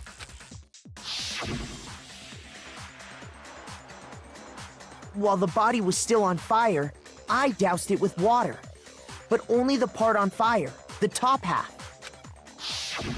Oh, then I guess the sprinklers really didn't do it. So if the sprinklers didn't get the body wet, then the murder must have taken place sometime after the sprinklers turned on at 7:30 in the morning. Which means she must have been killed sometime between then and when the body was discovered at 9. But Makoto's alibi was only missing from 10 o'clock last night to 7:30 this morning, right? So there's no way Makoto could have done it. I guess you had an alibi after all. Good for you. In which case, the only one left without an alibi is Kyoko. Kyoko's the only one without an alibi, which would mean that the Mercury killer is... No, I refuse to believe it. Kyoko murdered someone? That's... I'd just like to say one thing. If you vote for me and I die here, the mystery of this school will stay hidden forever. Which is why I can't let that happen. No, you're wrong. Huh? So are you saying you're not the culprit? Of course I'm not. I have no reason to kill anyone. Facts. This is a trap the mastermind has laid for us. A trap? We're this far into the game and now you decide to blame me? Stop wasting time! Stop wasting energy! You really think your little trick is gonna work? Shut up, you! You got it, boss! Shutting up now! Anyway, Kyoko, you actually did have a reason to kill her. Huh? She did? Fuck? So he's giving someone reason now? She thought Mukuro was the ultimate despair. In other words, the mastermind behind everything. So she killed her to try and put a stop to all this. Isn't that right, Kyoko? But you made one catastrophic mistake. Mukuro wasn't the mastermind at all. You messed with my formula! Sorry, I just keep thinking of the SpongeBob movie. And as a result, we were forced into another trial. Something I'm sure you weren't at all expecting. So, that was her motive? If she had a motive and no alibi, well then, I think it's pretty clear Kyoko's gotta be the culprit. I'm not the only one without an alibi. Makoto's explanation is still insufficient. Oh shit! Huh? Huh? The sprinklers didn't get the body wet, but that doesn't mean the murder happened when he said it did. What are you... Because you see, there is a way the body could have avoided getting wet. Interesting. I'm listening. All it would take is covering the body with a certain something to keep it from getting wet. Sorry, something I've seen. Oh, it was the tarp. The tarp that I found in the... I got it! Wait! You're talking about the tarp, aren't you? You catch on quick. For a murderer. Shit! You're right. All you'd have to do is cover the body with the tarp, and that'd take care of the water. In fact, that's exactly what the killer did. The dirt pattern on the tarp can attest to that. Only one side of the tarp got dirty, because that's the side that got covered in water. The side that faced down over the body, meanwhile, kept perfectly clean. This proves that the killer used the tarp to keep the body from getting soaked. But why would they go to all that effort just to keep the body from getting wet? Most likely so they could cloud the issue of when the murder actually took place. In other words, to create an excuse exactly like the one Makoto just gave us. Why would Kyoko say that? I feel betrayed. I thought I loved her. Why wouldn't she make me look like the killer? No, I can't think about that right now. That tarp. If it was used the way Kyoko said, the tarp must have touched the body, right? But the body... Wait. Something's not right. And what might that be? I can't worry about Kyoko's motives. If I don't do something, everyone's gonna think I'm the killer. I have to refute what Kyoko said.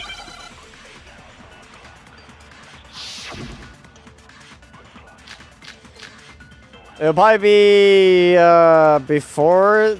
before the explosion. By covering the body with the tarp, the killer prevented it from getting wet. So the reason the tarp was only dirty on one side is because the sprinkler got that side wet. But the underside of the tarp, Oh, look, I'm here. it was totally spotless, right? I don't think I've ever showed up in these. Because that side was protected from the water. That's not what I wanted Since to do. it was facing down toward the body, of course it didn't get dirty. No, you're wrong! No, that's wrong.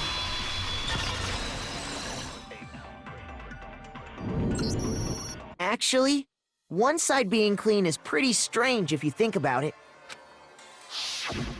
Because the blood wasn't dry before the body got blown up, right? That's exactly not what I was thinking of. Byakuya said it himself. Not to touch it, or you might get some on you. If you put a tarp on a body in that state, it absolutely would have gotten blood on it. Well, maybe the culprit washed it, so nobody would know they'd used it. If they had, they would have washed both sides. Just washing the one side wouldn't hide anything. Oh, yeah, true. More than that, what if the very blood we saw on the body was meant as a kind of camouflage? Huh? The blood is a camouflage? What if, after the killer used the tarp to avoid the sprinklers, they then covered the body in blood that didn't belong to the victim? You mean someone else's blood? Where would they get something like that? I know! They could have grabbed some of the blood packs from the nurse's office. That's what Hifumi did, right? When he pretended to be dead? No, that's not what happened this time. The killer got the blood from right there in the garden.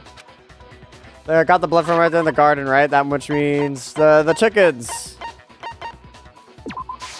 I got it! Could it have been chicken blood? What? Chicken blood? When I checked the chicken coop before the murder, there were 5 chickens. But after the murder, there were only 4. Honestly, gotta be honest. Reverse psychology would have worked on me here because if Makoto was quote-unquote actually the killer, but then he's explaining everything he did, it's like, yeah, there was only 4, right? But wouldn't you be the one to do it? I would have been like, why is he explaining it like that? He's innocent, let my man go. So, you're saying someone killed a chicken? And then covered the body with its blood? So you're saying you killed a chicken? No, you're wrong. Man, that's messed up.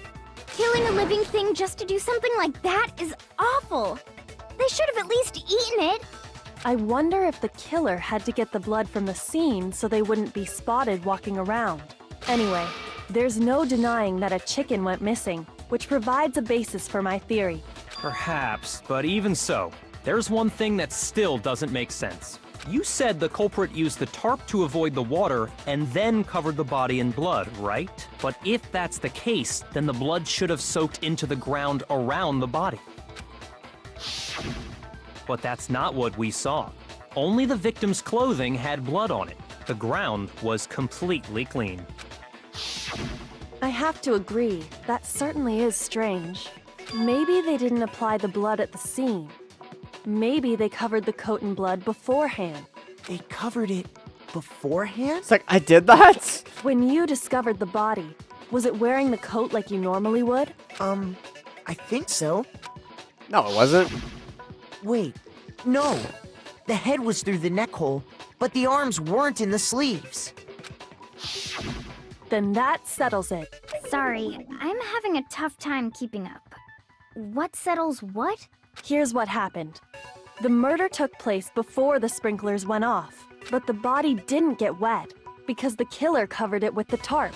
Then, later, at the same time the killer was gathering up the tarp, they pulled the coat over the body, the coat they'd already covered in blood. This series of cover-ups was meant to disguise the actual time the murder occurred. They wanted us to think the murder happened sometime after the sprinklers had gone off, at 7:30. If that's actually what took place, it certainly becomes possible that the murder happened earlier. But to pull all that off, wouldn't they have had to go back to the garden after the sprinklers turned off? That actually wouldn't have been all that difficult. Huh? They already had the coat ready, so they just had to grab the tarp and pull the coat over the body. They'd be done in no time. Maybe, but still. Hina, after you met up with Makoto in the dining hall, did you two stay together from that point on? Oh no. I headed off to the gym, and Makoto Oh, didn't fuck. show up till later. Oh, fuck. Then he had plenty of time to spare, wouldn't you say? That's not... Don't bother saying it's not possible. Am I in a battle? You're wrong. No, you're wrong. No, you're not. I must admit, Kyoko's reasoning is sound. Makoto's alibi is inadequate. This decision falls back on me again, but why? Why is Kyoko trying to entrap me? I don't understand. This guy's dead body has been... Oh, am I getting her truth bullet now? What the fuck is this? Well then, it looks like we're back to square one. Makoto's alibi is no good, so once again, our suspects are him and Kyoko. For serious, man? Which one of them did it? Hey, why don't we let luck decide? Let's flip a coin. 50-50 odds. He's like, fuck, I'm desperate. Yeah, I am the ultimate lucky student. Oh! See? Pretty good idea, right? No, not that. I just remembered something super serious. Well, don't just stand there. Out with it. You know that knife we found all black and burnt? One we found stuck in the body before it exploded, right?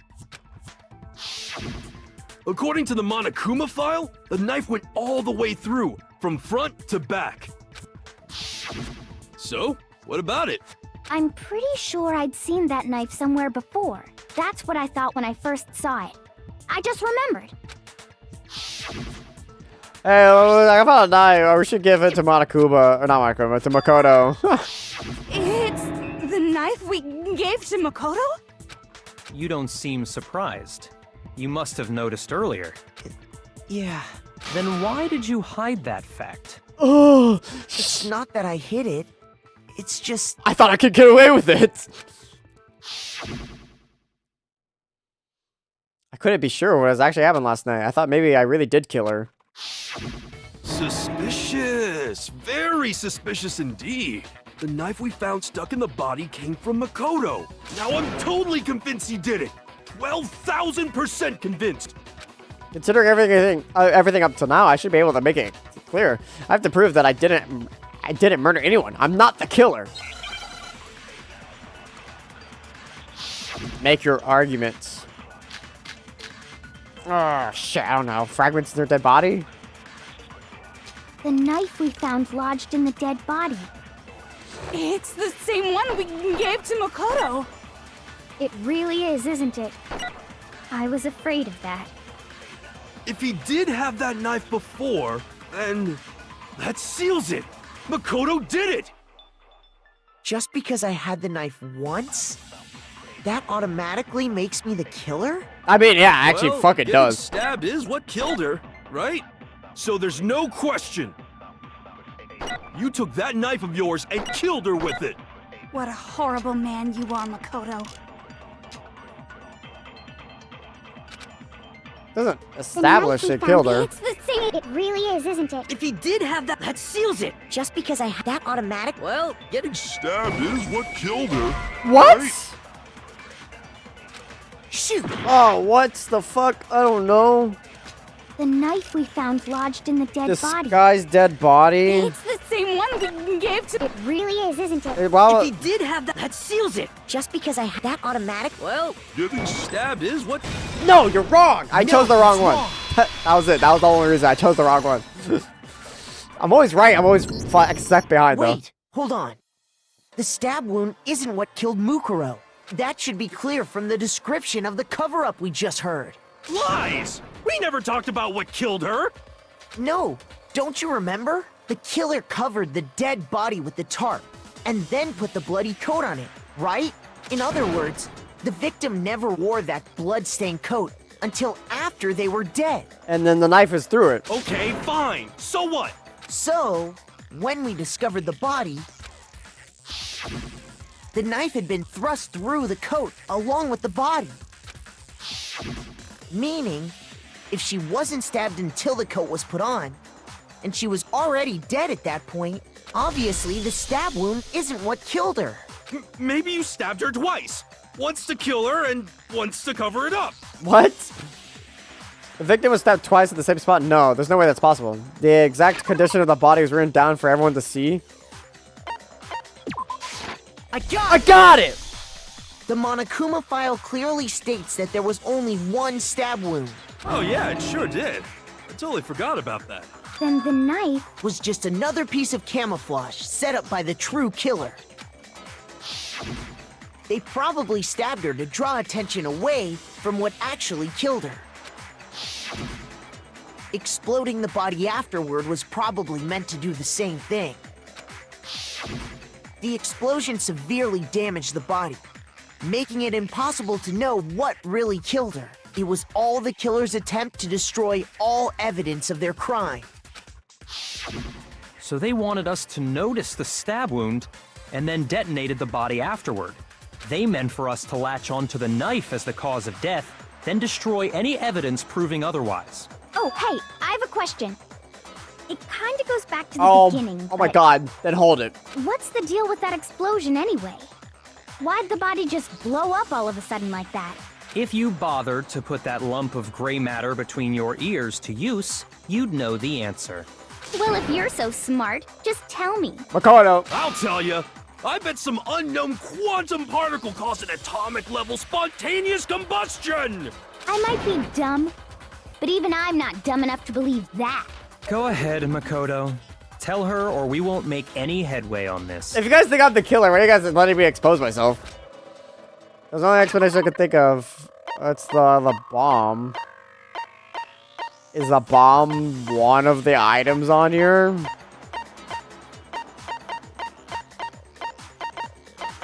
Well, no. I mean, it's in the details, I guess.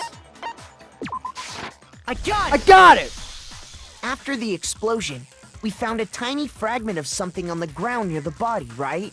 That fragment reveals the cause of the explosion. Huh? You know, I feel like I've seen something like it somewhere before. That's only natural. Because, of course, You did. we saw the same thing when we dismantled Monokuma. It's part of a bomb. Oh! Then the explosion was because of the Monokuma bomb. Anyway, the culprit's motive is becoming more and more obvious by the minute. They wanted the knife wound to look like the fatal injury so that we'd suspect Makoto. And the only one who would benefit from that is the only other possible suspect. You, Kyoko. Hold on a second, Byakuya. What's the problem? Well, I just feel like we need to think this through. We still don't know what actually killed the victim. That's true. It's definitely bugging me. What really killed her? Fine. I have no problem with that. Let us continue the debate. It won't change the facts of the case regardless. We needed to know what ultimately killed the victim. We needed to concentrate. Stop giving me 3 bullets. I missed it when it was just 1. Oh, thank you. Well, that means I have to grab something. Then, shall we continue the debate? The victim's fatal injury has yet to be determined, correct? The explosion didn't kill her for sure.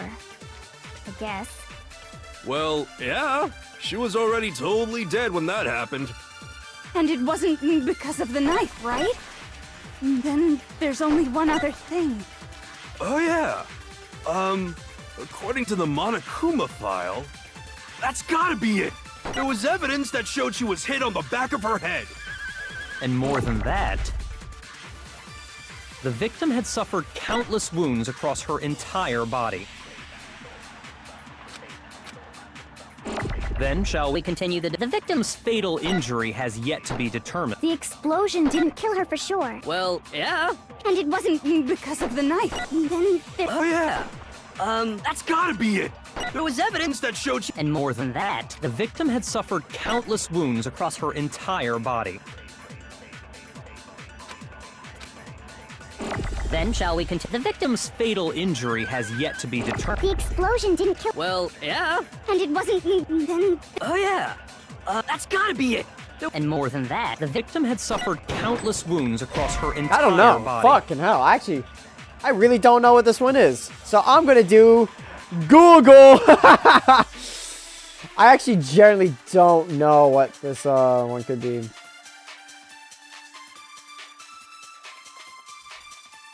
Plus, the only thing that's nice about this is I can see how many faces there are.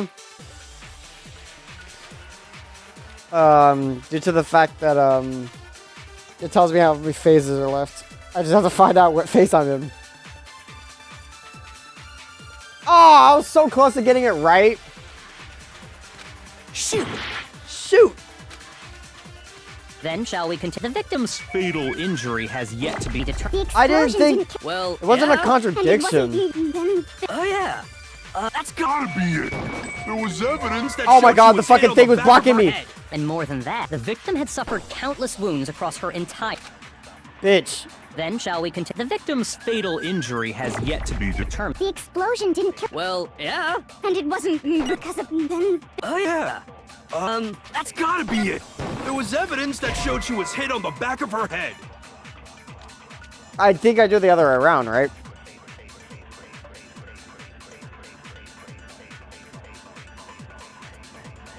Huh? Shoot. But that's... Google lied to me. Then shall we continue? The victim's fatal. The explosion didn't kill. Well, yeah. And it wasn't. Then. Oh yeah. That's gotta be it. There was evidence that showed she I was did not hit mean on to the do back that. of her I did head. not mean to do that. I did not mean to do that. I did not mean to do that. I'm gonna actually lose this case. I'm actually gonna lose this Then case. shall we continue? Because if this one's wrong, then I'm fucked. Explosion didn't kill. Well, yeah. And it wasn't. Then. Oh yeah. That's gotta be it. There was evidence that showed she was hit on. And more than that, the victim had suffered countless wounds across her entire. Then shall we continue? The victim's fatal injury has Yet to be determined, correct? No, you're wrong. No, that's wrong. It was the other way around. That confused the fuck out of me. The guy doesn't actually say it. It says that one first and then the other one. Mukuro died because of the blow to the back of the head she suffered. What about the wounds all over the rest of her body? They didn't have anything to do with it? The Monokuma file makes it clear that those weren't fresh wounds. Oh yeah, good point. If they were old, I guess they don't really matter. Okay, then we're safe in assuming the blow to the back of her head is what killed her. But then. What was the murder weapon? The Monokuma file says she was hit with a blunt object, about as thick as a metal pipe. Oh, I bet it was the pickaxe! How is that even possible? If you hit someone with that, it'd cave their skull in completely. Yeah, Jesus. Well, maybe they held it the other way and hit her with the handle. No way! The balance would be all off. You wouldn't be able to swing it with any kind of power.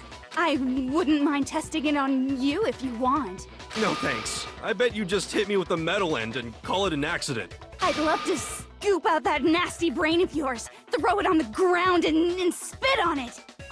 I feel the same way. Looks like we're on the same page this time. What? Seriously? We want to figure out what killed her, right? It just so happens we already know. We already know? I knew we could count on you, Master. So what was it? Go ahead and tell them, Makoto. Surely you've deduced the real murder weapon? The real murder weapon is the titanium arrows.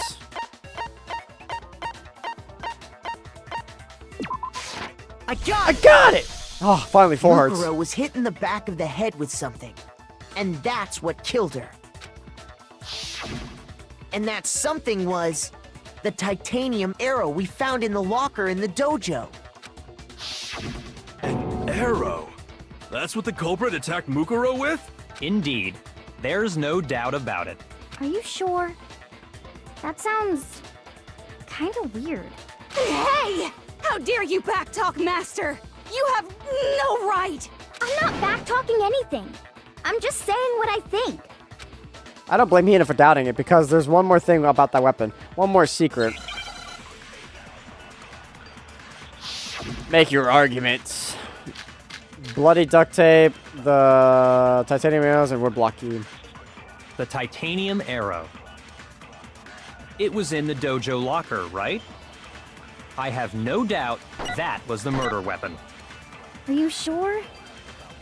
You don't sound convinced. What's the problem? Well, 'cause in the Monokuma file, it said the weapon must have been about as thick as a metal pipe, right? It seems like an arrow would just be too thin. That might be it. Talking back to Master, you have no right! That might be 100% it. The titanium, it was in the dojo. I have no doubt. Are you sure? You don't sound Well, it said the weapon must. It seems like an arrow would just be too thin. No, you're wrong! No, that's wrong.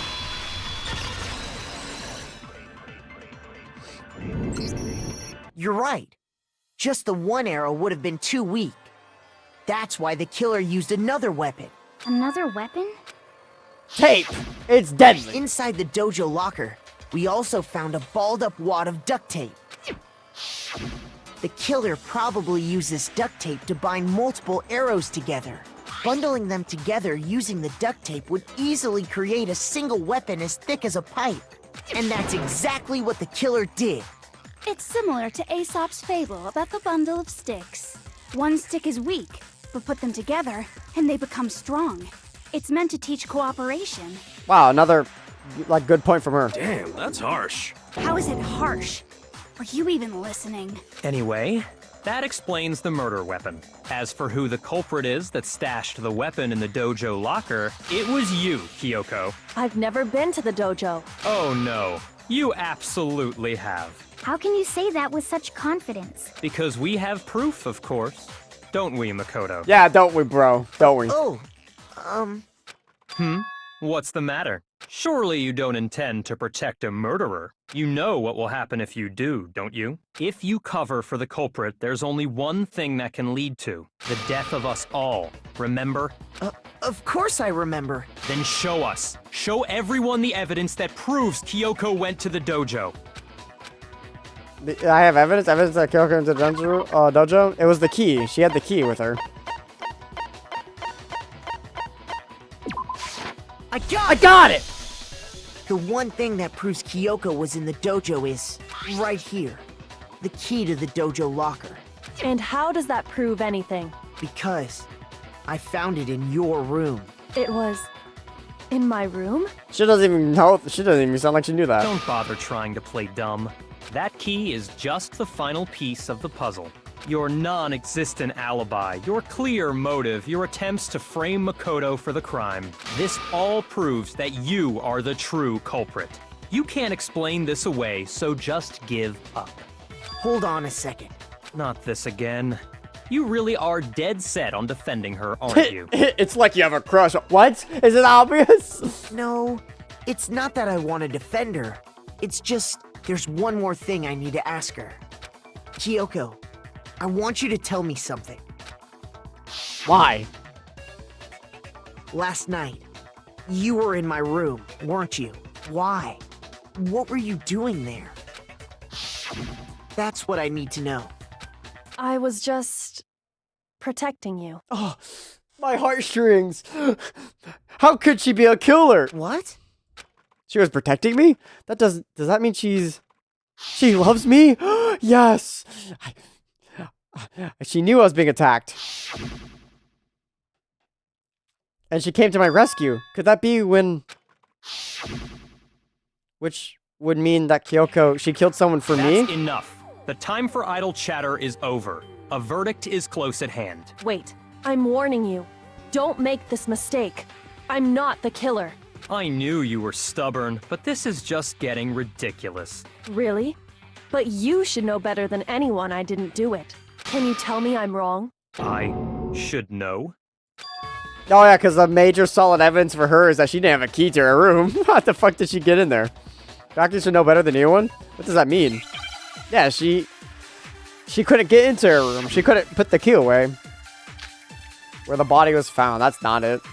Those words you just spoke. What do you mean? Exactly what I said. I'm not the killer. You should understand that more than anyone here. Byakuya, what are you hiding? Master would never hide something from me! There's proof that you aren't the culprit. Is that what you're saying? You stated a theory earlier.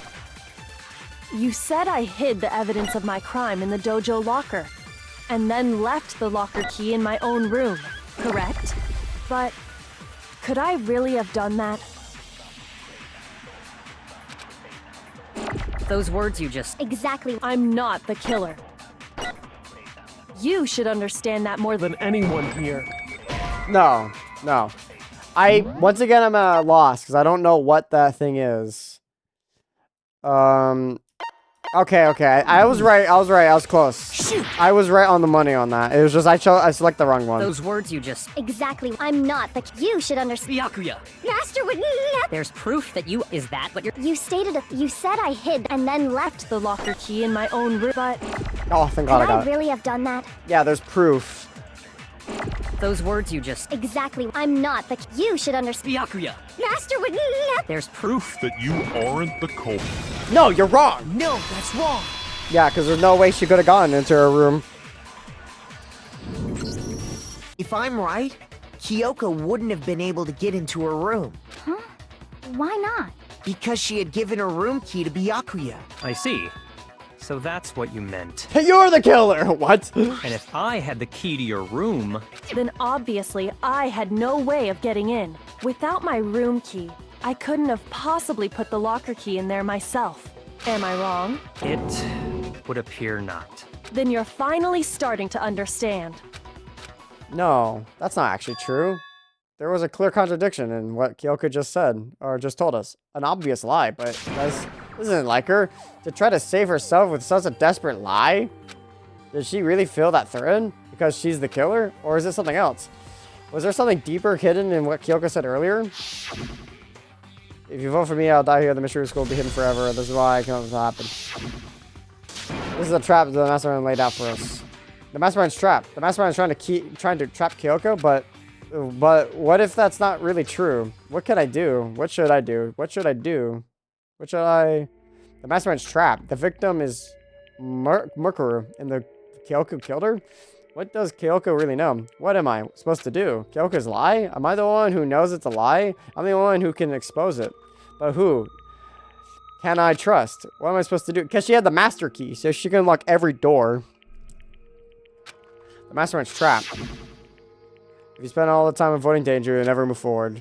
We know the danger, we know the risk. We have no choice, am I wrong? What do I do? I have to decide right now or whether or not to expose Kyoko's lie. Run away. Let it go. I've made my decision. I have to believe in Kyoko. So, fun fact, that is actually a game changer choice, because you do get two different endings, depending on if you expose her immediately or you just let her go. I'm letting her go. There's no way she'll kill someone. There has to be some secret here, something that has to do with the mastermind's trap that Kyoko mentioned. Well, does no one have a rebuttal? Have you decided to accept her assertion as fact? I see.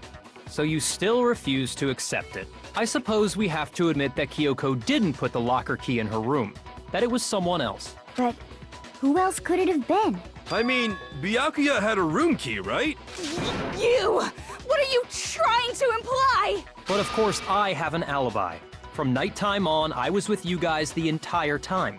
I couldn't possibly have killed anyone, or put the key in Kyoko's room. Well, someone had to put the key in there. There's only one other possibility I can think of. Someone could have had the key on them, then once they arrived at the scene, pretended to find it there. What? It had to be Makoto, right? I don't see any other option. Wait a second. You've got it all wrong. Let's think about it one more time. There's gotta be a hidden side to this case. Huh? A hidden side? First of all, there's something off about this entire trial. You all see it, don't you? Mukuro, who we didn't even know existed, suddenly shows up dead. And then we're thrown into a trial. And Kyoko even said, it's a trap the mastermind set for us. So that's why this has to be... Okay, time's up! Huh? Time's up! Class trial's all over! Everyone can stop talking now! What? Time's up? Oh, shit. What do you mean time's up? There's no time's up. Since when have we... It's because you were late, so we had to push back the start time. So then, it's time for voting time, okay? Everyone, please vote using the lever in front of you! Voting time? I don't even get the vote because I'm the victim. They think I'm the killer. Oh, I got a B? Actually makes sense. I still got an A, though. Nothing but A's. Thank you. Thank you for the medals. Now, who will be chosen as the blackened? Will you... Hey, hold on! Same dialogue. I'm skipping it. What's it gonna be? What's it gonna be? Yeah, I didn't even get a vote. I didn't even get a choice in the matter.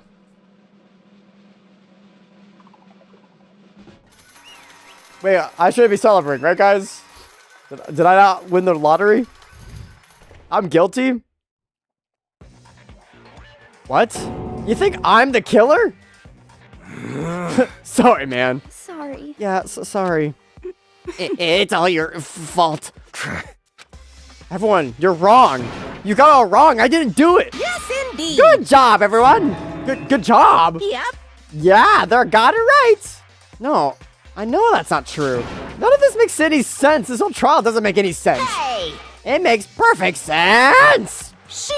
It's the same as always. It's just like all the other class trials, and I'm going to end it the same way. Thrills! Chills! It's time for your heart-pounding, positively thrilling punishment. Wait, why do I... Kyoko? I don't expect you to forgive me. I don't- know this is all my fault. Yeah, thanks for the long-ass fucking pause. Kyoko?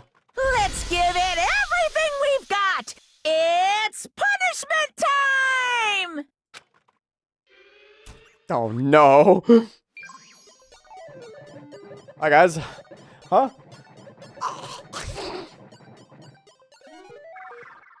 I'm guilty. Oh, shit. It's like, oh, I'm in a classroom. This makes me think of the movie Robots.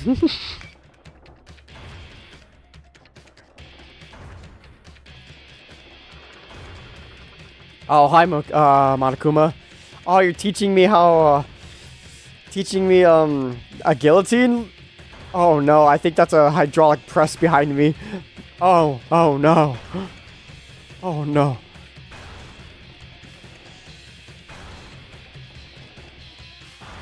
After school lesson. Oh, God.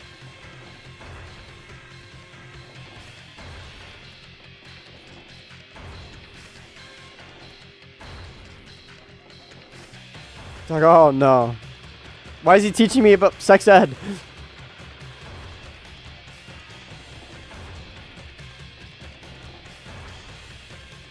Oh no. Oh, I'm dead. Ha ha!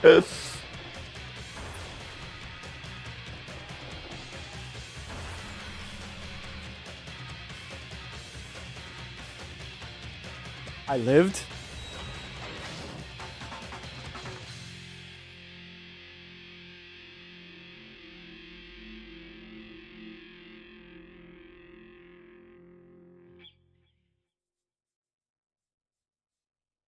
Thank you, alter ego. What? Haha, what? What's this? What's going on? What? Hey, what was... Yeah, it had to be. This is... Alter ego? Alter ego? Is this some sort of stupid virus from that stupid guy? He must have planted it when I invaded my network. Damn it, what the hell? I don't believe this! It would seem... It seems you finally made a miscalculation. No, you miscalculated from the very beginning. What the heck? What was that? In other words... What I'm saying is you shouldn't have underestimated us. Why are you talking like you already won? I barely felt a thing. It was a pinch, an itch. That stupid virus is gone now. Got it? And so is Makoto. Maybe I didn't get to smash him flat, but you'll never go to see him again. To waste away in a garbage stew pit, in a way that's even better special punishment. But it's still not enough. I'm still not satisfied. I'm still gonna bring despair to the rest of you. Bring despair to the entire world. Boo-hoo, boo-hoo, boo-hoo, boo-hoo, boo-hoo.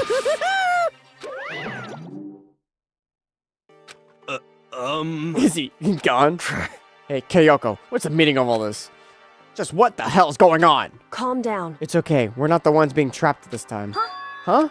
In other words... That was the mastermind that ensured. What did you say? What are you talking about? So... You'll understand soon enough. Very soon indeed. This massive high school towers all the other buildings in the bustling urban area. It's like the school stands at the center of the entire world. Hope's Peak Academy. It brings the top students from every field imaginable. A government-funded school of privilege. They say if you come here and you manage to graduate, you'll be set for life. With hundreds of years of tradition, it sends the cream of the crop into the workforce every year. It was built to raise hope in the nation's future, which Hope's Peak is a pretty fitting name. There are 2 things you need to attend for this school. 1, you've already been attending high school. 2, you have to be the very best at what you do. No ordinary student could enroll here. The only way in is if you're scouted by the school itself. And standing there at the gate of the ultimate school filled with the ultimate students was me.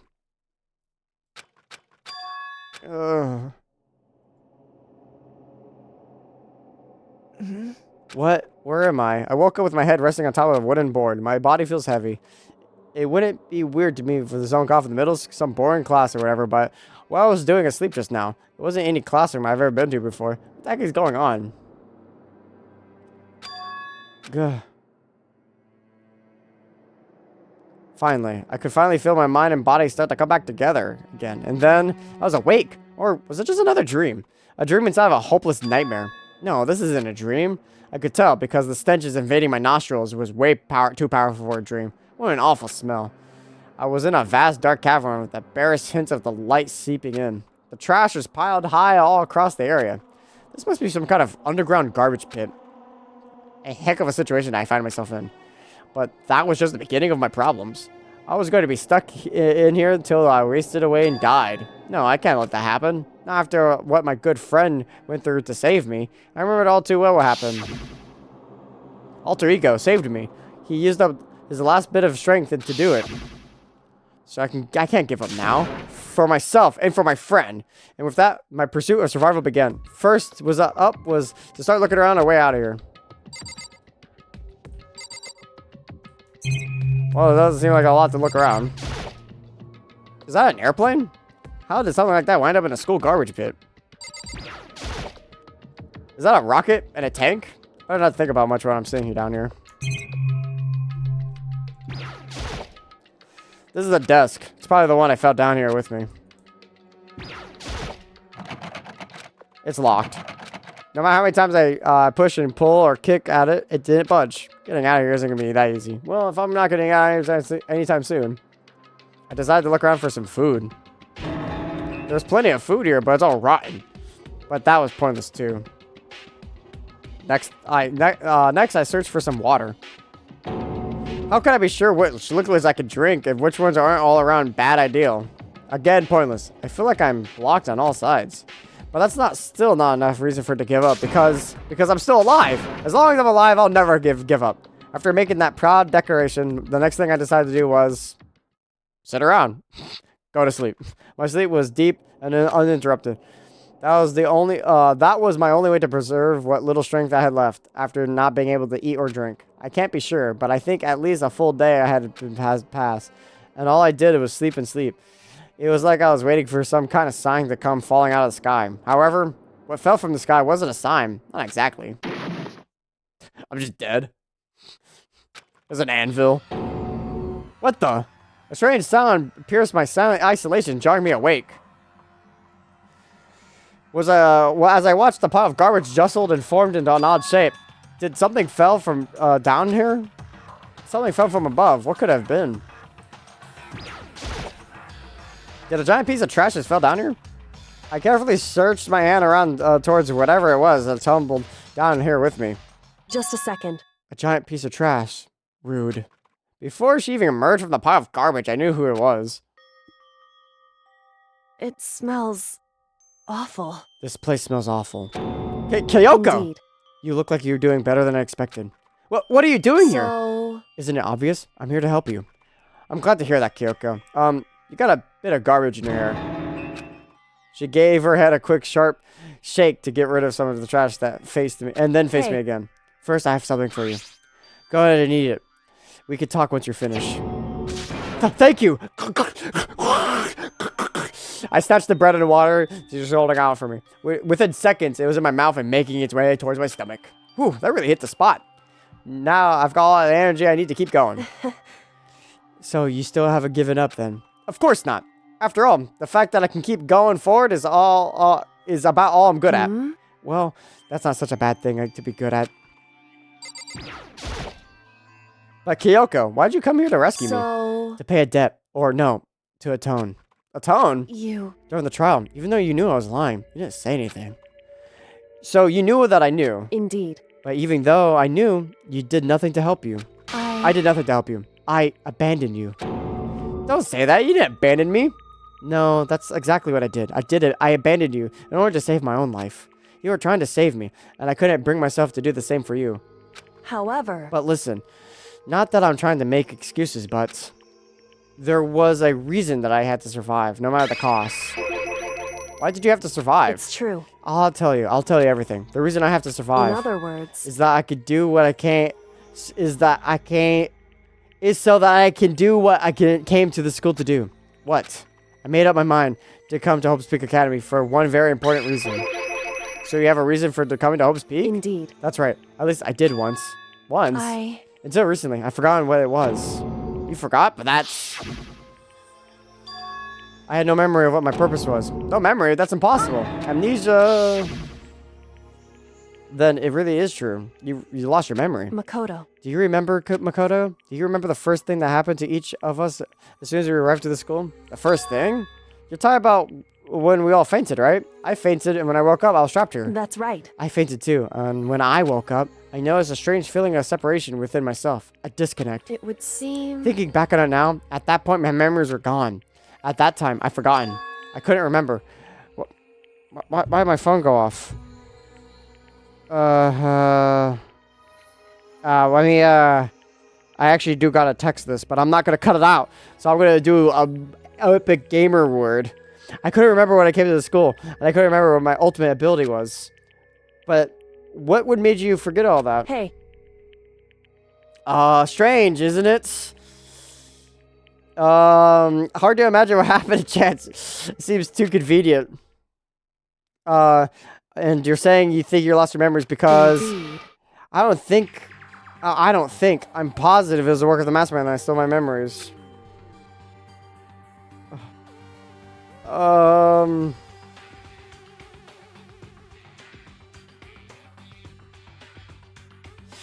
why? That's all right for that long pause.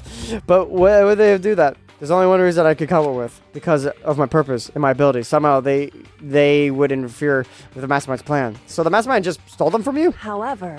And that could also mean some of my memories may be connected to the mysteries of the school and the mastermind. Which is why I have to go back to them. That's why I've been investigating things by myself the whole time. But what if you say is true?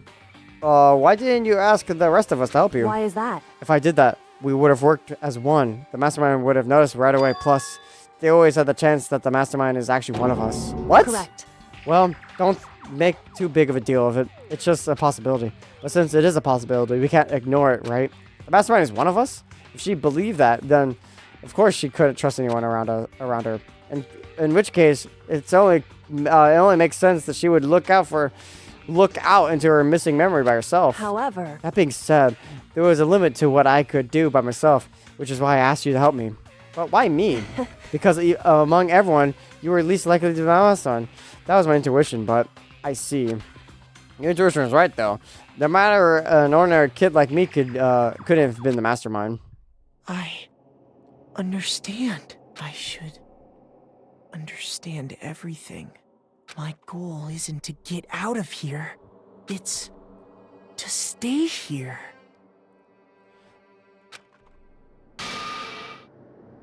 Ugh, it's just like the dream I had before. Why did that happen? listen.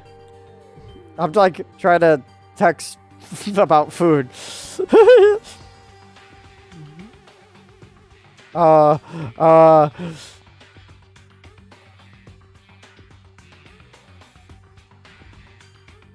Okay, are you okay? Oh yeah, it's nothing.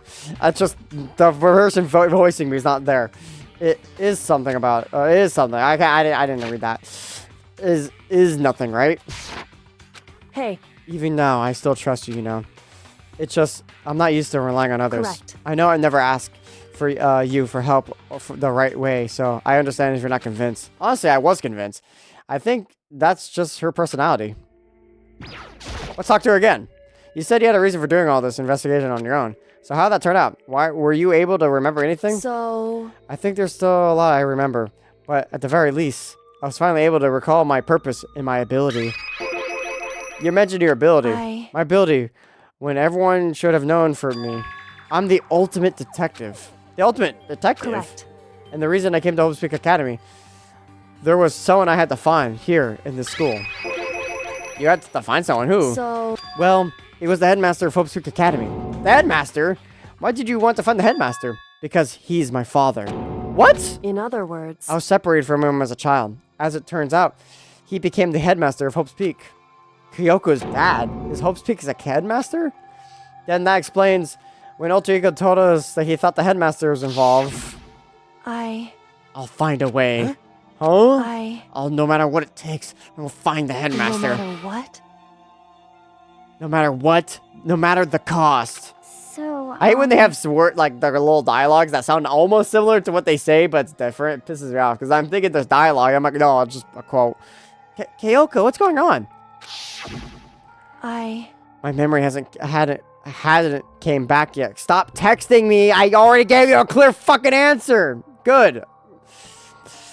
But when he said that, I felt strange. It makes perfect sense. Of course, since my whole purpose from coming here was to find him. That makes sense. However, But listen, Makoto, I want to make things perfectly clear so there's no misunderstanding. I said the headmaster wasn't the mastermind, but I didn't say that to protect him. I only said that what I felt based on what I've seen when I snuck into the headmaster's room.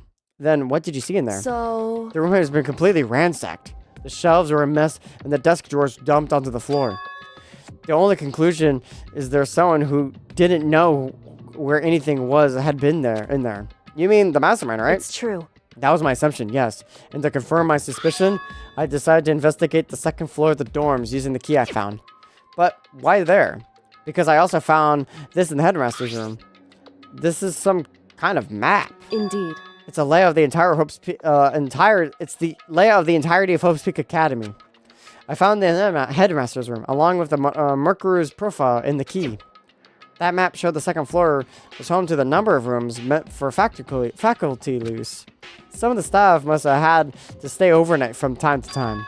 And I figured the headmaster would have some kind of private room there. I assume that if that were true, the room had likely hold more clues that I want to check. Correct.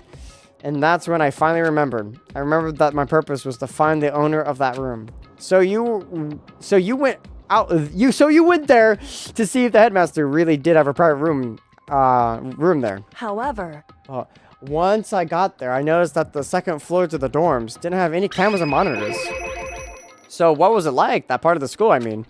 It's hard to describe. All I could say is, the moment I saw it, I realized whatever was going on in the school was more horrific than we could ever imagine. What do you mean? so I can't explain it. You need to see it for yourself, and I'm sure you'll get the chance soon enough. It sounded like it must be important, and really ominous. Yeah, can we get the fuck out of here now? However. Of course. Okay. Which is why I had no idea what's going on in the rest of the building. It has to do with the murderer Ikasaba, doesn't it? However. Just to be perfectly clear, I didn't kill her. And I know it wasn't you either. I know you're right, but that just means everyone but you and I had an alibi, so then who did kill her? Anyway, What can I say for sure is that the mastermind is directly involved. To begin with, the point of the class trial of Murder Ikasaba was to get me killed. Get you killed? Indeed. I stole that key and disappeared. In retaliation, they wanted to draw me out and eliminate me. correct. That was the point of the class trial. It was? The mastermind knew they couldn't interfere directly. You mean because of the school regulations? That's right. Exactly. Yeah, regardless. In other words, The mastermind is adamant about following the rules, and with the rules in place, they couldn't have stepped in. Since they couldn't kill me themselves, they tried to use the class trial to do that.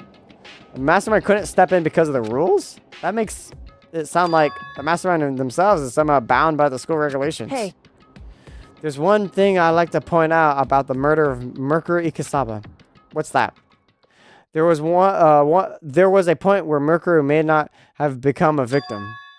It could have been you, Makoto. I could have been a victim? indeed. You know what I'm talking about, right? Do you mean during the nighttime? I could hear them, you know. The footsteps of the god of death. What? I could hear the god of death as he moves. The ability naturally draws me into cases just like this. Anyway, Which is exactly what happened with you. I was in the dorms, and I had a sudden sense of dread. I looked down the stairwell, and I saw a white shadow cross the corridor. I gave a chase right away. As I followed it, I saw the shadow go into your room. correct. I ran into your room, and I saw what was happening. I intervened immediately, of course. However, That wasn't the end of things, of course. I stopped them, but that led to whatever the masked assailant was. They ended up dead. correct. Then their murder was disguised, and then the dojo key would wound up in my room. It all had to be the work of the mastermind, in an attempt to use the class trial to eliminate me. So all this would mean that whoever killed Murkuru is also the mastermind, Indeed. right? I don't have conclusive evidence, but that's what I think. But that's really bad if true. It means that the mastermind can kill whatever they want if they feel like it. Wait, but doesn't that create another contradiction? The mastermind wanted to use the class trial to try to kill you because they couldn't interfere, right? Correct. You're right. That is a contradiction. And it's not just Murkuru. They needed the class trial to kill me, but seemed ready to kill you in your room. Everything they did is a contradiction. So what does it all mean? In other words, It means that the mastermind is the one who's been concerned. Huh? Makoto. Just a little more. A little more, and I should be able to figure out the mastermind's identity. The identity of the other ultimate despair. The other ultimate despair. There's no doubt that Murkuru was the ultimate despair, and that she's dead. But I don't think the ultimate despair was just one person. It's not? Indeed. If you think about it, the ultimate despair seems to implicate whatever caused the event. You're talking about That's right. what happened a year ago. The biggest, most awful, most tragic event in human history. A tragedy. Whatever's responsible for this. They're the ultimate despair. It would seem The despicable group whose only purpose is to motivate comes from despair. Then they're, Indeed. make no mistake, they're the root of all the evil who's been forced onto us to get through this. That is the ultimate despair, and that is our real enemy. Chapter 5, 100 Mile Dash, Pan of Junk Food Junkie. I'm gonna end the fucking video there. Jesus Christ, that's a long ass fucking chapter. It's like I know it's like less. It's like not as long as the other episodes, but Jesus Christ, I'm still sitting here, and I want to actually, you know, I know that the only problem is that making a thumbnail is gonna be such a bitch. Because I ran out of thumbnail ideas. I kind of used every character, and the only thing I could do for this thumbnail was like involving our good friend Monokuma in the thumbnail. But now I'm sitting here like, what should I do for the last thumbnail? I actually know I have an idea for it, but I might be spoiler-y for it. But I'm wondering if you guys care, because I'm not gonna directly show it character-wise spoilery, because I know one of their sprites because the mastermind that is shown actually holds up Monokuma in front of their face, and I was like, what if I just zoom in and show their face? But then you'll see like the body and you'll be able to make it out. So tell me, I can make that the ending thumbnail, or I could just make it Makoto again or something. I don't know. Give me actually ideas. What should I do for the ending thumbnail? I have no clue, because this thumbnail you probably already seen. I'm gonna just use Monokuma and put plaster him around.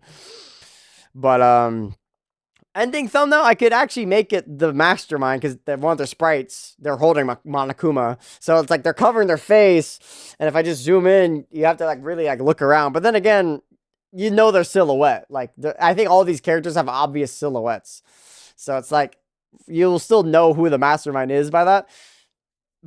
But tell me if you want me to make that the thumbnail, or just give me a different idea for the thumbnail for in general. I'll do it. But yeah, I'm going to end today's episode here, because Jesus, this is long. Oh my God. This is the last chapter. It's the prologue or the epilogue after this. Because it's like all about the mastermind and then the end of the game. I just thought I was going to be able to do it with this recording, but goddamn, knowing that, because I know how the game plays out, I know they're going to have to explore the school again, talk to everybody again, and then there's going to be another class trial again. That's like 2 more hours, and then the ending of the game. So like that's like that's another video length. So I'm just going to end it here. Yeah, so if you guys enjoyed this video, please like, comment, and subscribe. And as always, I'll see you guys in the next one. See ya!